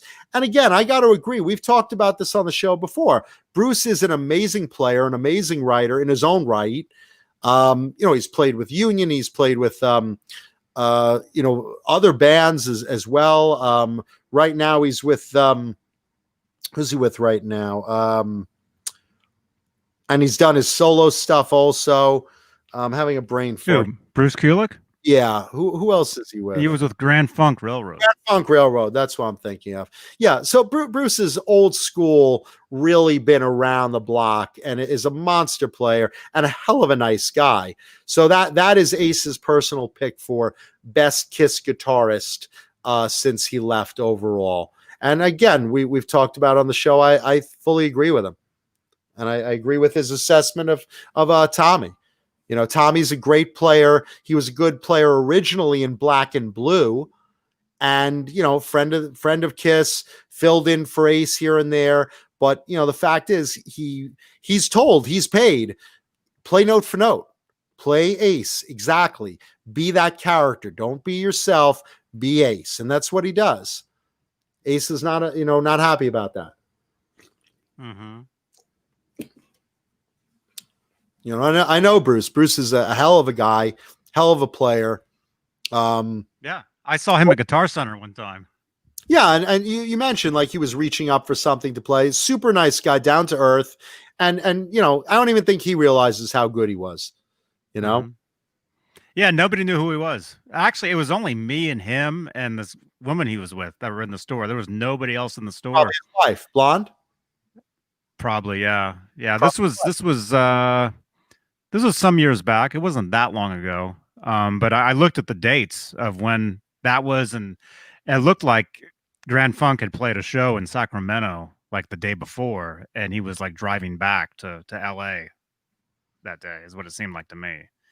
And he had just stopped in that Guitar Center, and because I kept seeing him, I'm like that guy looks familiar. And so I grabbed my phone and I Googled Bruce Kulick and I looked at his picture. I'm like, yeah, that's him. But nobody else in there knew who he was. Well, I mean, there was nobody else in there, but even the employees had no idea. Like, they're like, who's that? They didn't even know. He's very casual. He's very, very casual, walking around NAMM, walking around a store. Very, very, very down to earth guy. We have mutual friends too, and Tessie Switch is asking what's the newest thing that they're playing in the shows. Not much, because Kiss hasn't written new music in a little while, and they're on their farewell tour. At least it's on hold right now because of COVID. But when you're Kiss and you're doing a farewell tour, you kind of have to hit the hits. You can't go for probably as many deep cuts as you usually would, because everyone wants to hear certain songs. You've got to play Detroit Rock City. You've got to play Cold Gin. You've got to play Strutter. You got to play Black Diamond. You got, there's certain things, that you got to really go for. You can't probably go into as much deep cuts, and they're not promoting anything right now other than the farewell tour.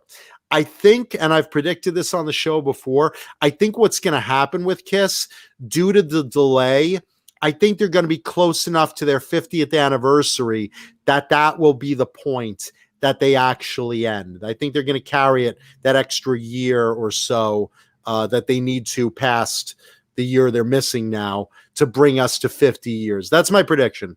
I hope that comes true.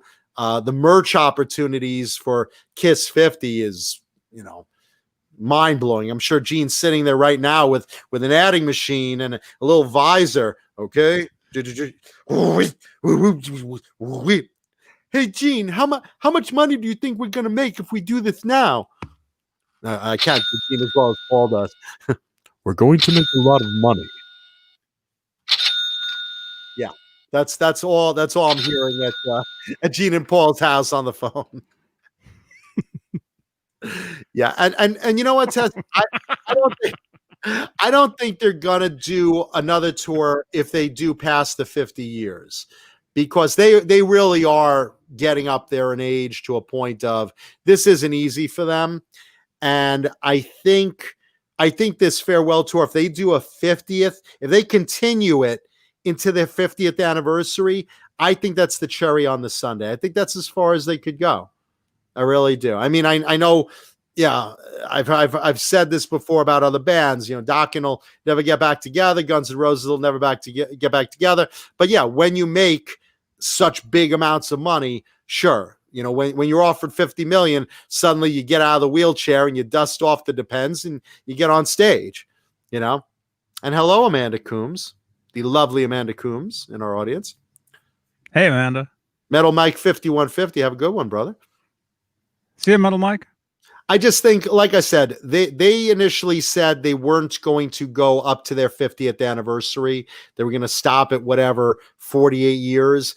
But I think with at least a year delay in their tour that they have to finish, I think they might, again, speculation, I think they might carry it into their 50th. Because if they do that, I mean, that's just a financial opportunity of epic proportions for merchandising. I know as a Kiss fan, I know I want Kiss 50th merch, plus retro 50th stuff. I mean, it's just a money machine if they can do that, if they're in good health for that, and they decide to go that way. Because I think they're at like 47 and a half years now. Is I think where they're up to, if I remember. So a little bit further, push it into that stratosphere. But Ace Frehley on his own, cruising along. Ace is terrific, and good luck to him with that Origins record. It's doing real well. Both of the Origins records doing real well. Origins 2 out in stores now. Let's see. What else is in music news? Van Halen. I mentioned Quiet Riot. Let's see, Steve Perry. Guitars. Okay, interesting little thing that was put out into the internet recently. Mike Shinoda, who's in Lincoln Park, put out a statement that hair metal felt very much like white music to him. He didn't like hair metal. He felt left out because he considered it white music, white man's music. And I don't know. I never really looked at music as hair metal as really isolating a race or anything. And apparently Stephen Piercy of Rad agrees with me because he put out on the internet today to Mike, I didn't know rock music had a race. It's all just music to me. So I understand that there weren't a lot of per se black metal musicians back in the. I've got a couple of funny stories about that. I mean, before we do that, let me just say this. I mean, you could look at, obviously my go-to is Sound Barrier. If you're not familiar with Sound Barrier, you should be. A lot of people called them a Black Judas Priest. It was the first all black heavy metal band. Spacey T on guitar, amazing guitarist. They're still going today. They reunited a few years ago, and of course, Living Color, and a few other African Americans got into metal. Tony McAlpine, of course. There were a lot of great, metal musicians that were black. So, do you think? I'll put it to the chat. Do you think that hair metal feels like particularly not specific color, but in a lifestyle to white people, is what he was saying, based on the Sunset Strip? I mean, I don't remember anyone being excluded per se, and I do know a lot of black metal musicians myself. So, just putting that out there. What are your thoughts on that? Johnny, go ahead. Yeah. Well, I mean, I can understand, because a lot of those music videos, you mostly saw like blonde chicks everywhere, but no. I had a friend of mine in, was it high school? In high school, where every day he came to my locker and he's like, Johnny, you ever heard of Testament? You ever heard Souls of Black by Testament? You got to hear the Souls of Black. And this kid, he was black, you know? And I just remember every day him saying, John, you got to listen to this. You got to listen to this. And then, of course, a couple of years later, I end up meeting Alex Skolnick. And I actually got this guy an autograph from Alex, but I could never locate the dude. So I still have the autograph. I've never been able to mail it to the guy. But I had this another friend, years ago, 20 years ago, man. And he was a black rock musician, or is, although I haven't seen him in years. But we were at Amoeba Records in Berkeley one time, and we were in line, and this other dude comes up to him. He's like, yo, let me see what you got, thinking it was all like rap stuff. And I remember the look on this other dude's face looking at this guy's pile of CDs. He's like, oh, and he shook his head and walked off because he was buying rock albums, What was he buying? Do you remember?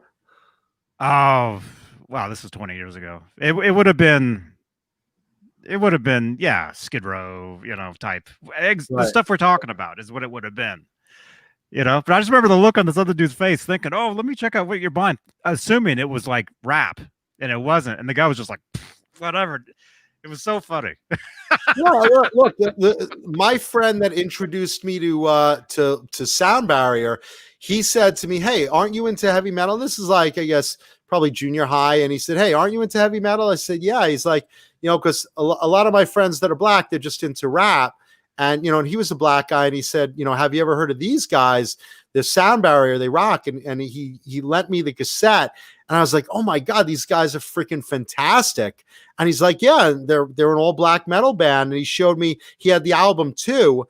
And they were, in, the shredded leather, very Judas Priest looking. And Spacey T particularly looked a lot like Jimi Hendrix, but with kind of like almost like an American flag over his eye and a fishnet stocking off his guitar. And I have his guitar. That was the first prototype for the Jackson soloists that I've had on the show. That was Space ET's guitar. And they were terrific. And he was like so excited that like he could share this music with someone. And I'm excited because, you know, now I have another band I like. And they came out with 3 albums. And then, you know, again, Tony McAlpine, major shredder. Living Color did very well. What's his name in Suicidal Tendencies? The dude with the pirate hat. Guitarist, monster guitarist. I forget his name. I'm so sorry. Jovial. Thrash metal. Yeah. Thrash metal and fun riffs. What's his name? Yeah, and Public Enemy, again, Public Enemy was rap, but they were hard, and I liked them too. So it's like, I mean, they were, you know, Slash, he's half black. You know, I get that there were not a lot of black metal guys, but I don't see where he's coming off of that it's white man's music. You know, it's Rocky George. Thank you, Bruce Poinsett. Thank you, man. Rocky George, monster player, great player in Suicidal Tendencies. And yeah, you know, I see what Stephen Piercy's saying. I agree. You know, I understand you're not saying it's made for white men specifically as a music by color of skin. He's saying the lifestyle of heavy metal music was mostly talking about, you know, like a white life, but I didn't really see that. I mean, I had, you know, black friends that, you know, did like metal. One of them was like a massive Queensryche fan. He had a big Tri-Reich on his thigh. And, you know, we went to see Queensryche a few times together. You know, this guy introduced me to Sound Barrier and liked other metal music. Phil Lynott, absolutely. Great point, Mr. Hellstorm 74. And again, you could go on and on. You know, there weren't a lot of videos, you know, that really, I didn't see anything that was like specifically racial, that, you know, you couldn't have a black musician join in right there as well. You know, so Stephen Piercy said, you know, I'm sorry, I don't see, you know, anyone, you know, I don't see music holding a color. You know, it's just music. Music's for everybody. And I have to agree with that, you know? And yeah, Tosin I don't want to butcher this. I just call him Tosin. Tosin Abasin. Monster player, 8-string guitarist. Holy shit. Listen to him. And again, big influence on Space ET, because Space ET of Sound Barrier also now plays an 8-string guitar, and talk about monster players. So yeah, I don't see music holding a color, you know. Vic Johnson, Busboys, Mr. Hellstorm brings up. Yeah, he's with Sammy Hagar now, but he was in a band called the Busboys. Okay, not Before familiar. Sammy. Not familiar, but you know. Well, Vic Johnson, Sammy's guitar player. There you go. You know, now I know who you're talking about. You know, I never heard of the Busboys though. Yeah. But you know, there's a point. And again, you know, I know when I saw the Sound Barrier reunion at the Whiskey, which was basically a show called you know, Metal Knows No Color.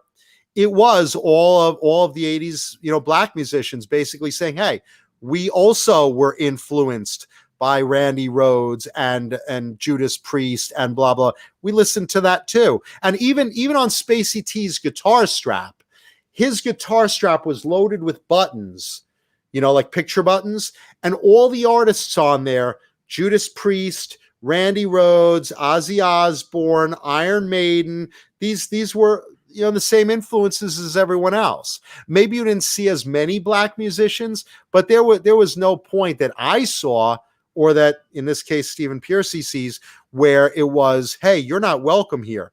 Music is for everyone. Music absolutely is for everyone. You know, enjoy what you like. You know, so you know, he's basically saying, you know, until Linkin Park came along, it wasn't open to everyone. And I disagree with that.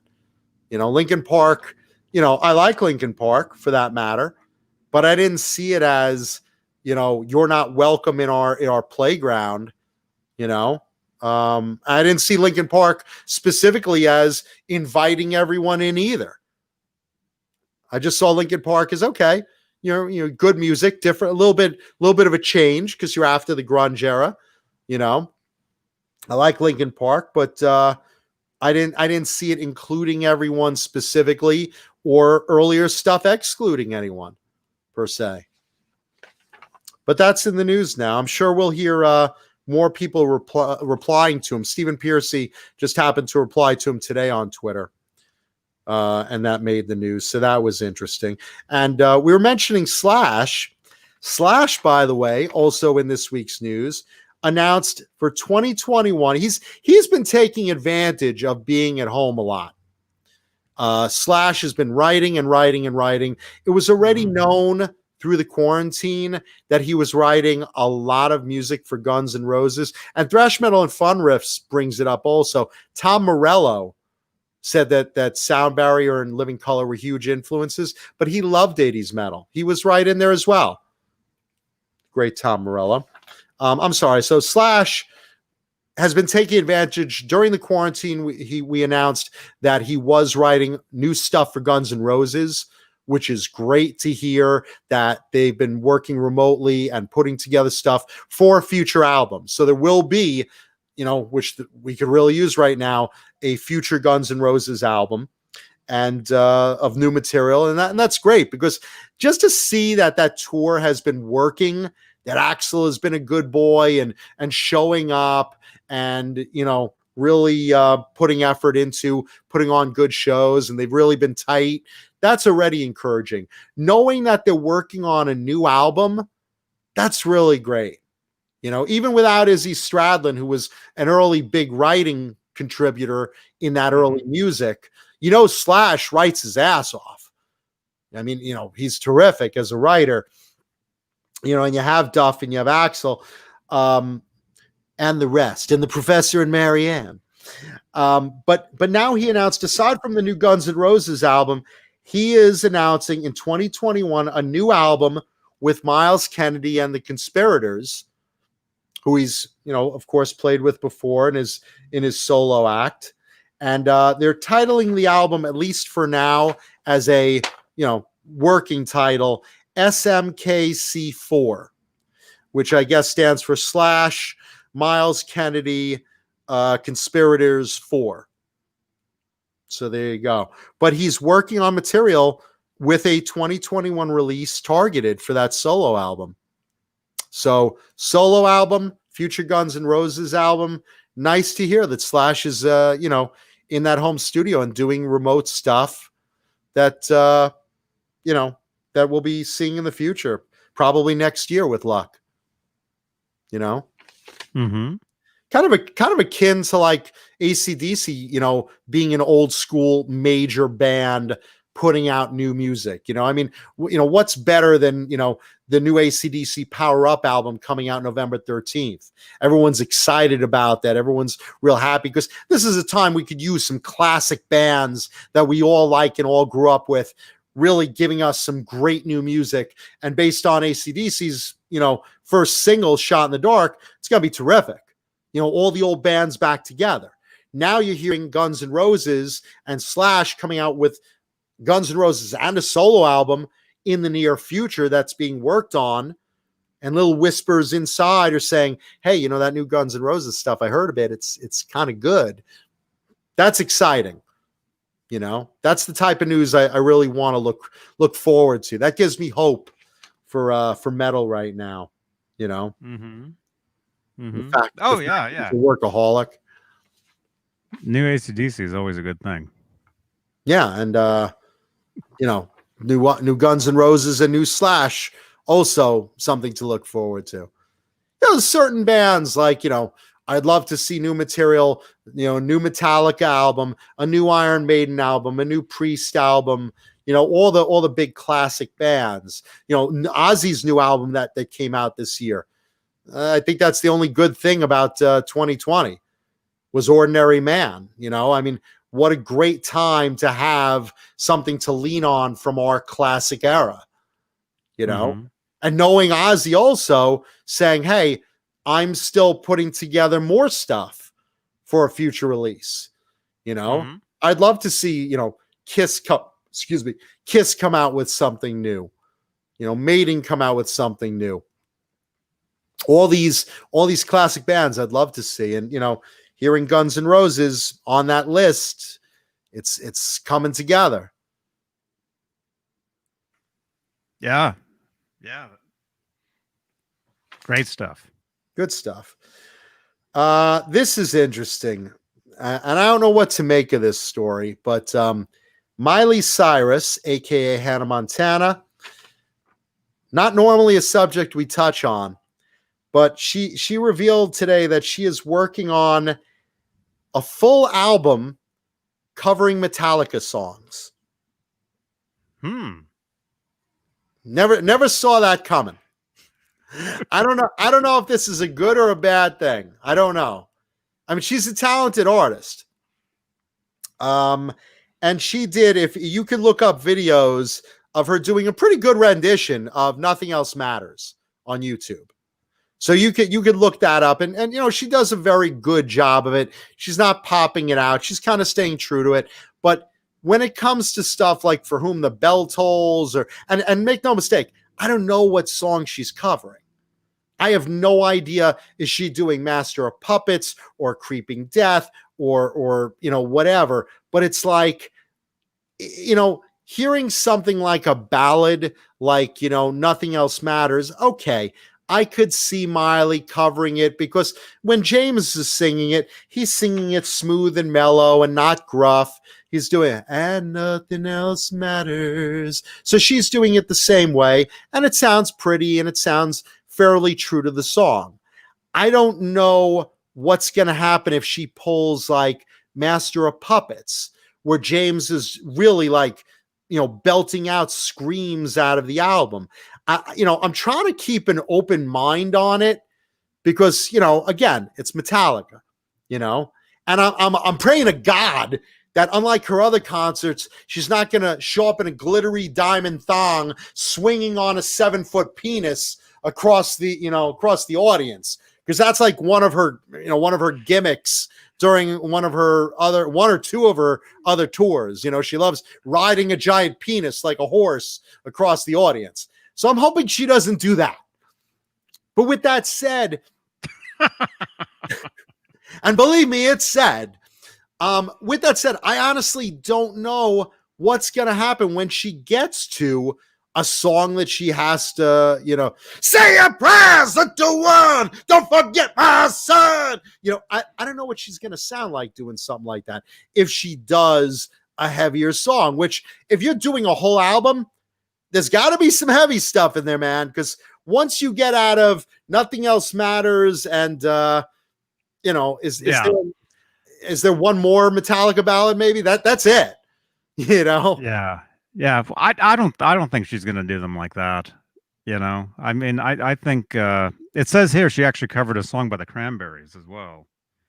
She did. Zombie. She did Zombie. But Zombie is something even a karaoke bar person could do, you know, pretty well. You know, when you're talking Metallica, a whole album of covers, first of all, you're going to appeal to Metallica fans. You're not necessarily going to appeal to, you know, her own fans. Well, I don't know if she's going to appeal to Metallica fans, but I don't know if she's going to appeal to any fans, because I mean, her fans aren't usually into Metallica. Metallica fans aren't usually into her. It's a really weird choice. Well, not like that. Yeah, I know. Well, you know, yeah, we'd like you to ride our giant penis. You know, yeah. I mean, you know. No, actually, what I see though is her covering anything that she covers about Metallica. I kind of see being done, kind of like. Do you remember like Ashley Simpson? Sure. Do you remember her like heavier rock tunes? Did you ever hear any of her stuff? Refresh me on it. I've seen her perform. Or we were talking about the clone earlier. What's her name? She's got the clone now. Yeah. Avril. But here's the thing. Avril comes from a world of punk. Avril is harder edge. You could see Avril doing stuff like that because that's her. Or the girl from Evanescence. You know, another hard edge girl. You know, they bring it. Amy Lee. Yeah. Yeah. I don't see. I You know, see Miley covering Metallica in the style of Avril Lavigne. That's what I see, or that's what I think it's going to be like. Kenny Dave writes Hannah Montalica. Yeah, yeah. Or I could see her covering those songs and them being like acoustic, like not even like heavy style at all.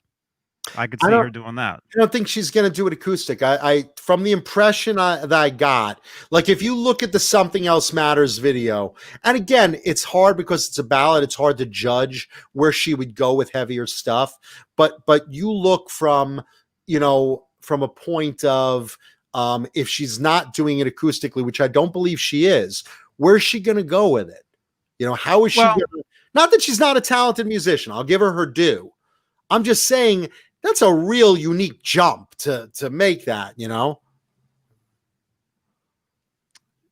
Yeah, I mean, I'm not super familiar with her music, but I would think any of her heavier style tunes, the Metallica stuff would be in that style. And I'm just thinking of like Ashley Simpson type of stuff because when you heard some of her heavier type of stuff, that's what I think it would sound like. But heavy in that genre isn't heavy to Metallica fans. Heavy. It's a totally different type of heavy. There's different levels of heavy. I mean, you're talking thrash. I mean, it's a real different stepping stone there, And Amanda Coombs brings up Avril comes from New Country. Here's the thing. Avril plays the skater punk, and her personal music choices have been like that tough punk edge. So she has a little bit of credibility to that, and certainly the girl from, what's her name, Amy from Evanescence. Amy Lee. Yeah, I mean, she's incredibly talented. But I see them with more of that type of credibility than Miley. I mean, again, Miley is more of a pop girl. Even if she brings it gravelly, I'm just not seeing that ability to do that. I mean, maybe I'm wrong. I hope I'm wrong. Look, I wish anything like that's interesting luck. Maybe it'll be something interesting that I'm not expecting. I'm just kind of blown away that it's like that's a project that's in the works right now. Mm-hmm. Yeah. No, I'm not surprised. I'm not surprised. And I'm sure it's going to be great. You think so? Oh yeah. Yeah. Yeah. I hope she's one of the top singers in the world. Of course it will be. Even if it's not Metallica fans if they're not into it, it's definitely going to get her fans into Metallica is what it's going to do. Maybe. I mean, James has a mouthful of gravel there. I mean, and he belts it out. And I'm not, like I said, as an artist, I'll absolutely give her due. She's a very, very good singer in the styles that she's done. I don't know if she can, do that hard edge stuff with, a credibility of, not that I'm expecting her to, knock it out of the park, but just enough to like say, oh, that's a cool version of the song. I mean, I like cover albums. I picked up, the Vinnie Vincent cover album, of all the stuff from Vinnie Vincent Invasion and Early Kiss, and it's very good, and it's a lot of different artists. But she's doing a whole album on her own, and I've never heard her do a Metallica hard edge song. So I'm very curious. I mean, it's one of those, almost like going to an improv show, and they're like, okay, I need a name of the hardest band you can think of. Metallica. Okay, we got Metallica in the audience. Good suggestion. Okay, and now from this side, give me like a kind of like a Disney girl pop singer, something cutesy. Hannah Montana. Right. Okay, so we're gonna do an improv show. of Hannah Montana singing Metallica. It's almost like an improv comedian, suggestion show, until you're like, okay, they're taking this seriously. Let's see what happens. I just thought it was a very, very interesting, interesting situation. Kenny Dave says that'd be funny if James Hetfield was working on a cover album of all Miley Cyrus songs. Actually, she did cover Nothing Else Matters a year ago. Well, that's the one I'm saying that's on YouTube. Yeah. But again, think about that. Nothing Else Matters is a ballad. Even James sings it very soft and smooth. Mm-hmm. What's going to happen when when she sings Sanitarium or I think it's going to be similar to this. I'm listening to this right now, and yeah, she's singing it kind of heavy for a ballad. Compare it to the way James sings it. Yeah, she's singing it much heavier. I could see, I could see maybe like her singing One, because part of that is slow. Until you get to like, the second half of it. Mm-hmm. But like, again, For Whom the Bell Tolls, I don't know what that's going to sound like sung, with that type of voice. I don't know if she could, pull off gravelly, rough thrash kind of, but will I listen to it? Absolutely. Will I give it a shot? Absolutely. Will I keep an open mind? Absolutely. I'm curious. Mm-hmm. I just think it's like the weirdest choice, for a project. Yeah, I don't think it's weird. I mean, I think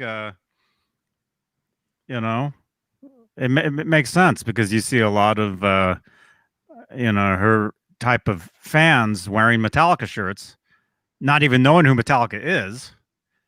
Well, that's just a cheap thing. It's like what the Kardashians do with Slayer. What's your favorite Slayer song? Oh, all of them. No, just what's your favorite album? The one, with that's real popular, that one, the most popular. Well, what's the name of it? What's, just give me a name. Name any Slayer album. Anyone. Name any member of Slayer. Anything. Miss Kardashian. Anything. Yeah. They don't know. It's just a fashion thing, Yeah. Mr. Hellstorm 74 brings up John Oliver. He says he sounds great singing Nothing Else Matters. John Oliver is an incredible voice talent. John Oliver of Savatage and Trans-Siberian Orchestra. He's an amazing voice talent. So yeah, I'm not surprised at that. But John, also remember, Savatage has been through various incarnations. Early on, they were super heavy and, gravelly. And then they got into a little bit more of a smooth opera. And John covers every range perfectly. If you listen to, Hall of the Mountain King, that's John being a little more, in the Hall of the Mountain King. He's raw. He's bringing a loud, gravelly versus, get to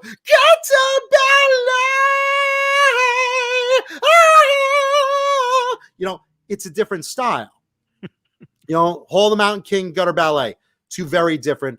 And, Trans-Siberian, same thing. I mean, that's mostly instrumental, but you could see with Gutter Ballet and with Streets and onward, Savatage got a lot more melodic. Their earlier stuff was more power metal, and he had that raspy voice. I mean, it was a different style for them. So John could actually pull both those styles and Metallica very easily. His range is incredible. And if you guys don't know early Savatage, absolutely. Savatage is one of the best bands ever out there. Listen to Savatage. So there you go. So that's Miley Cyrus in the news.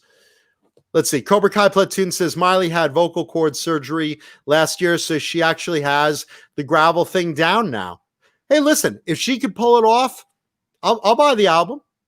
I'm curious. I never thought I'd say I'll buy a Miley Cyrus album, but if it's good, it's good. You know, I'll support. I'll support stuff like that. Amanda Coombs has a gravelly voice that from yelling at children. So, that's what she says. So I could see that. Most parents, I'm sure my father could pull off James Hetfield. John! I could see that. Let's see what else. Miley Cyrus / just checking music news. I think we're down to one more story that I thought was interesting. Yeah, one more story, and it's more kind of a human story than a music story. I just couldn't resist seeing this. Airline passenger arrested for hiding gold in their rectum, brought into India to avoid paying tax. Over 2 pounds of gold. Johnny, bring up the photo because this is beautiful. This passenger on an airline smuggled gold in their rectum into India because India charges an 18% import tax on gold. So this guy got the bright idea to pound these gold rods up his ass, about more than 2 pounds worth. More than 2 pounds. Show the photo. Imagine someone going on a long flight with these things shoved up their ass. Do you have the photo? These metal rods. Look at this. That's horrible. Yeah, zoom in on that if you can. Multiple gold rods shoved up his. And those things aren't small. These things. What are those, like 10 inches long or something? And he's got a bunch of them up his ass, made of gold. It's like a new James Bond villain, Gold Anus. Gold Anus. Wah, wah, wah, wah, wah. I mean, come on, dude, just pay the goddamn tax. Jesus Christ. I mean, who does that? I mean, it's already hard enough to, you got a couple of gold fillings, but look at these are gold bars up the guy's ass. And these aren't small, and there's multiples. And I'm very curious how they even guessed that this guy was smuggling these. Yeah, it's amazing he didn't puncture stuff up there. Well, wouldn't that set off metal detectors? The metal? Yeah. Does gold set that off? I guess it does. I think it does because, I know my ex-girlfriend, when we would travel, they would, make her take off all her jewelry. But I mean, yeah, what would you do for a Klondike bar? Would you smuggle these 2.5 pounds of gold up your rectum on a long flight to India? What are you, crazy? I've got the Klondike bar right here for that creamy chocolate taste. What would you do for a Klondike bar? Yeah, and Tessie Switch said it best. Looks like they sure cleaned up pretty nicely. I wonder if those were smooth when they went in. That's funny. His wife goes to him, "You left the lights on. What are you, shit gold now?" Well, Jesus, could you imagine just like you're trying to waddle your way through the airport, and then you got to sit down on a long flight with these rods up your ass, and then he goes in to use the bathroom. Yeah, and then the leprechaun. There's a rainbow up your ass, and the leprechaun's coming. I need me gold back. I need me gold back. No. Leprechaun trying to fist you to get his gold back. Oh, me lucky charms. So this is what we're giving you a solid gold record for. Jesus Christ. Yeah, I wonder if like Gold Anus and Goldfinger is the Bond villain. Maybe they're connected in some way, like by the finger. Gold Anus. Wah, wah, wah, wah, wah. Yeah, so that's our closing story of the day, kids. So I just couldn't resist it. Sometimes it's not even about music. Sometimes it's just about the silly things that we see in life to make you laugh. Because fact is, this show is an escape. There's a lot of crap going on in the world, and we appreciate you tuning in to, come here and get your couple of hours of escape rather than dealing with all the crap online and fighting with your friends about, politics and whatever's going on. So we appreciate you coming here for a little escape, a couple of laughs, and a reminder that October is Breast Cancer Awareness Month. So again, remember, coming soon, this Halloween, which will be a Saturday night, the Great Johnny Beane Halloween Costume Contest. Remember, you can enter into 3 categories. You could dress up or send us an altered photo as one of the human hosts of a Johnny Beane show, which is myself, Johnny Beane, Neanderpaul, Jay Hannon, John BL, Mike the Captain Smith, Caleb, John. Did I skip someone? Johnny, of course. Somebody else. The other guy. One of the 7 hosts of the Johnny Beane channel. I think it's that and then you. Yeah, that and us. So 7 hosts. You can dress up as Alice. one of the 7 of us, or category 2, the honorary members of the Johnny Beane show, who are Gene Simmons with Barba Papa Tongue, Mama Mancuda, and Wilfred Brimley. Those are your 3 choices if you're entering the category of honorary member of the show. And we will have this listed in the Discord. And Cobra Kai, if you could help us, we'd really love that. And you could dress up as one of the animals on the show, which would be our buddy Blue Rhino right here, Ned the cat over there, or Paulie's dog Ace. So you could dress up as one of those 3. That's the 3rd category. We will be offering prizes. And thank you, Tessie Switch, for jumping in. And thank you. Who was the other person? Charles Green. Charles Green, thank you for your prize contributions already. We will be getting other prizes as well for this. It's going to be a great contest. So start thinking now who you want to dress up as and get those entries in. You could submit them into a category in the Discord, or Johnny has a number, or Johnny's Facebook, I believe. Can you put it to your messenger? Oh, yeah. Yeah, Facebook, text. Yeah, and thank you, Cobra Kai Platoon. Thank you. Carrier pigeon. Yeah, any way you could get it. But this is going to be great. We're going to be smuggling gold bars. Yeah, that's one of the prizes. Gold bars pounded up your rectum. That's going to be one of the prizes of the show. Smuggled gold bars. Yeah, so every night we're going to be talking about it. It's going to be promoted every night until Halloween, when we will actually be doing the actual judging on Saturday Night Live, John BL's show. And so we want everyone to contribute on that and get ready to have a little fun dressing up as a Johnny Beane channel member. Look at that. There it is. Thank you, Cobra Kai Platoon. That's awesome. There's Wilfred Brimley. He's one of the costumes you can dress up as. That's beautiful. Thank you so much, Cobra Kai. Thank you. And again, we'll list off the categories, the 3 categories that you can dress up as, because there'll be a prize for every best of every category, all 3 categories, and which person or character you want to dress up as. So we're really looking forward to this. This will be a lot of fun, because you know what? Halloween, it's going to be limited for a lot of people. You can't trick or treat. You can't go to parties, and clubs aren't going to be open. But here on Johnny Beane TV, you have a chance to win some fabulous prizes, and it'll be fun as fuck. So again, Johnny Beane Great Halloween Costume Contest of 2020. Look at that. Yeah. Well, the first annual. The first annual, but not the last.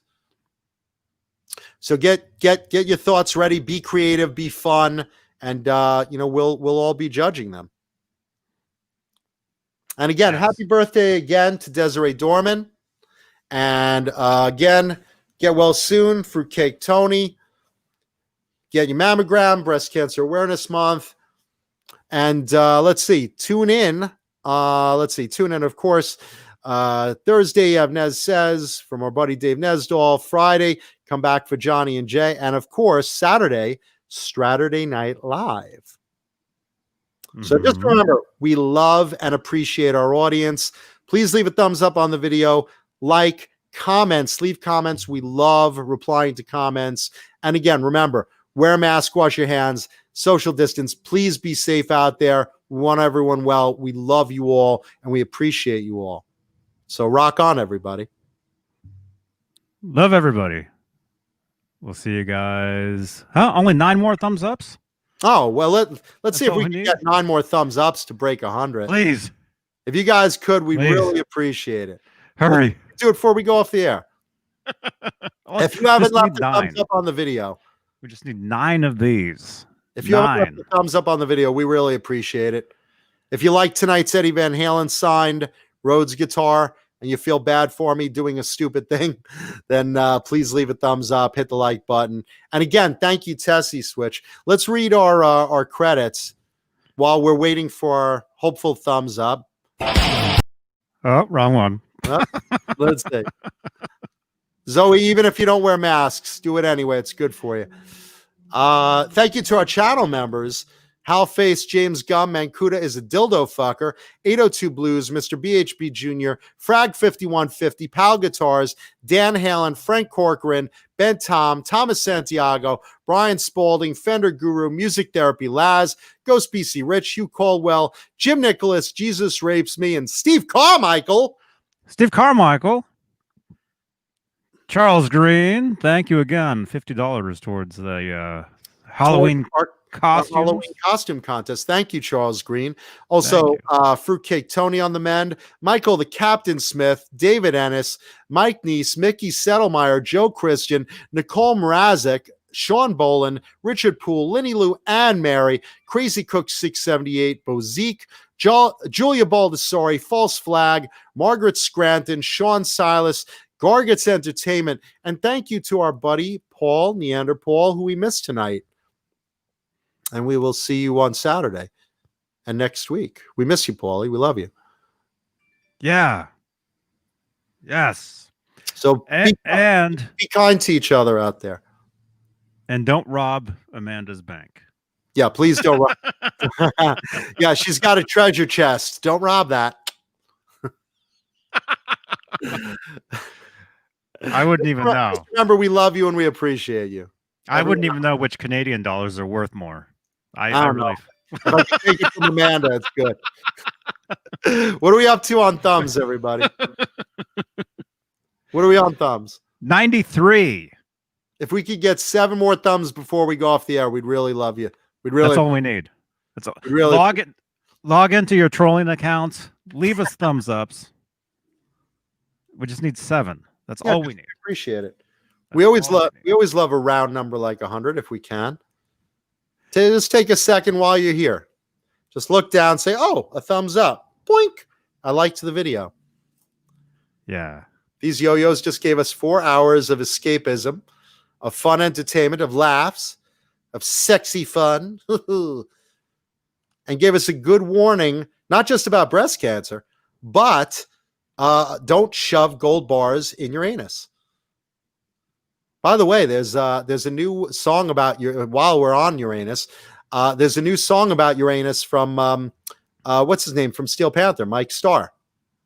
Mike Starr of Steel Panther sings a new song called Uranus. So check that out also on YouTube if you haven't already, because it's really funny. Let's see. Steve Carmichael leaving thumbs. Amanda Coombs leaving thumbs. My mother. Oh, I don't know. Does it cost anything? I don't want you to get a swollen head, you know. Wow. What do you think? Uh, Meyer leaving thumbs. yeah. Yeah. Leave thumbs. And yeah, actually, I got to go because I got to call Bill back. We know you'll leave us thumbs. Thank you. And again, Halloween costume contest. Get your entries in ASAP. think about it. Start getting those costumes ready. Get them. Get those photos to us. Get those videos to us. We really, really appreciate it. Great Johnny Beane Halloween costume contest. And thank you all for tuning in. We love you. Rock on. Good night, everyone. Good night.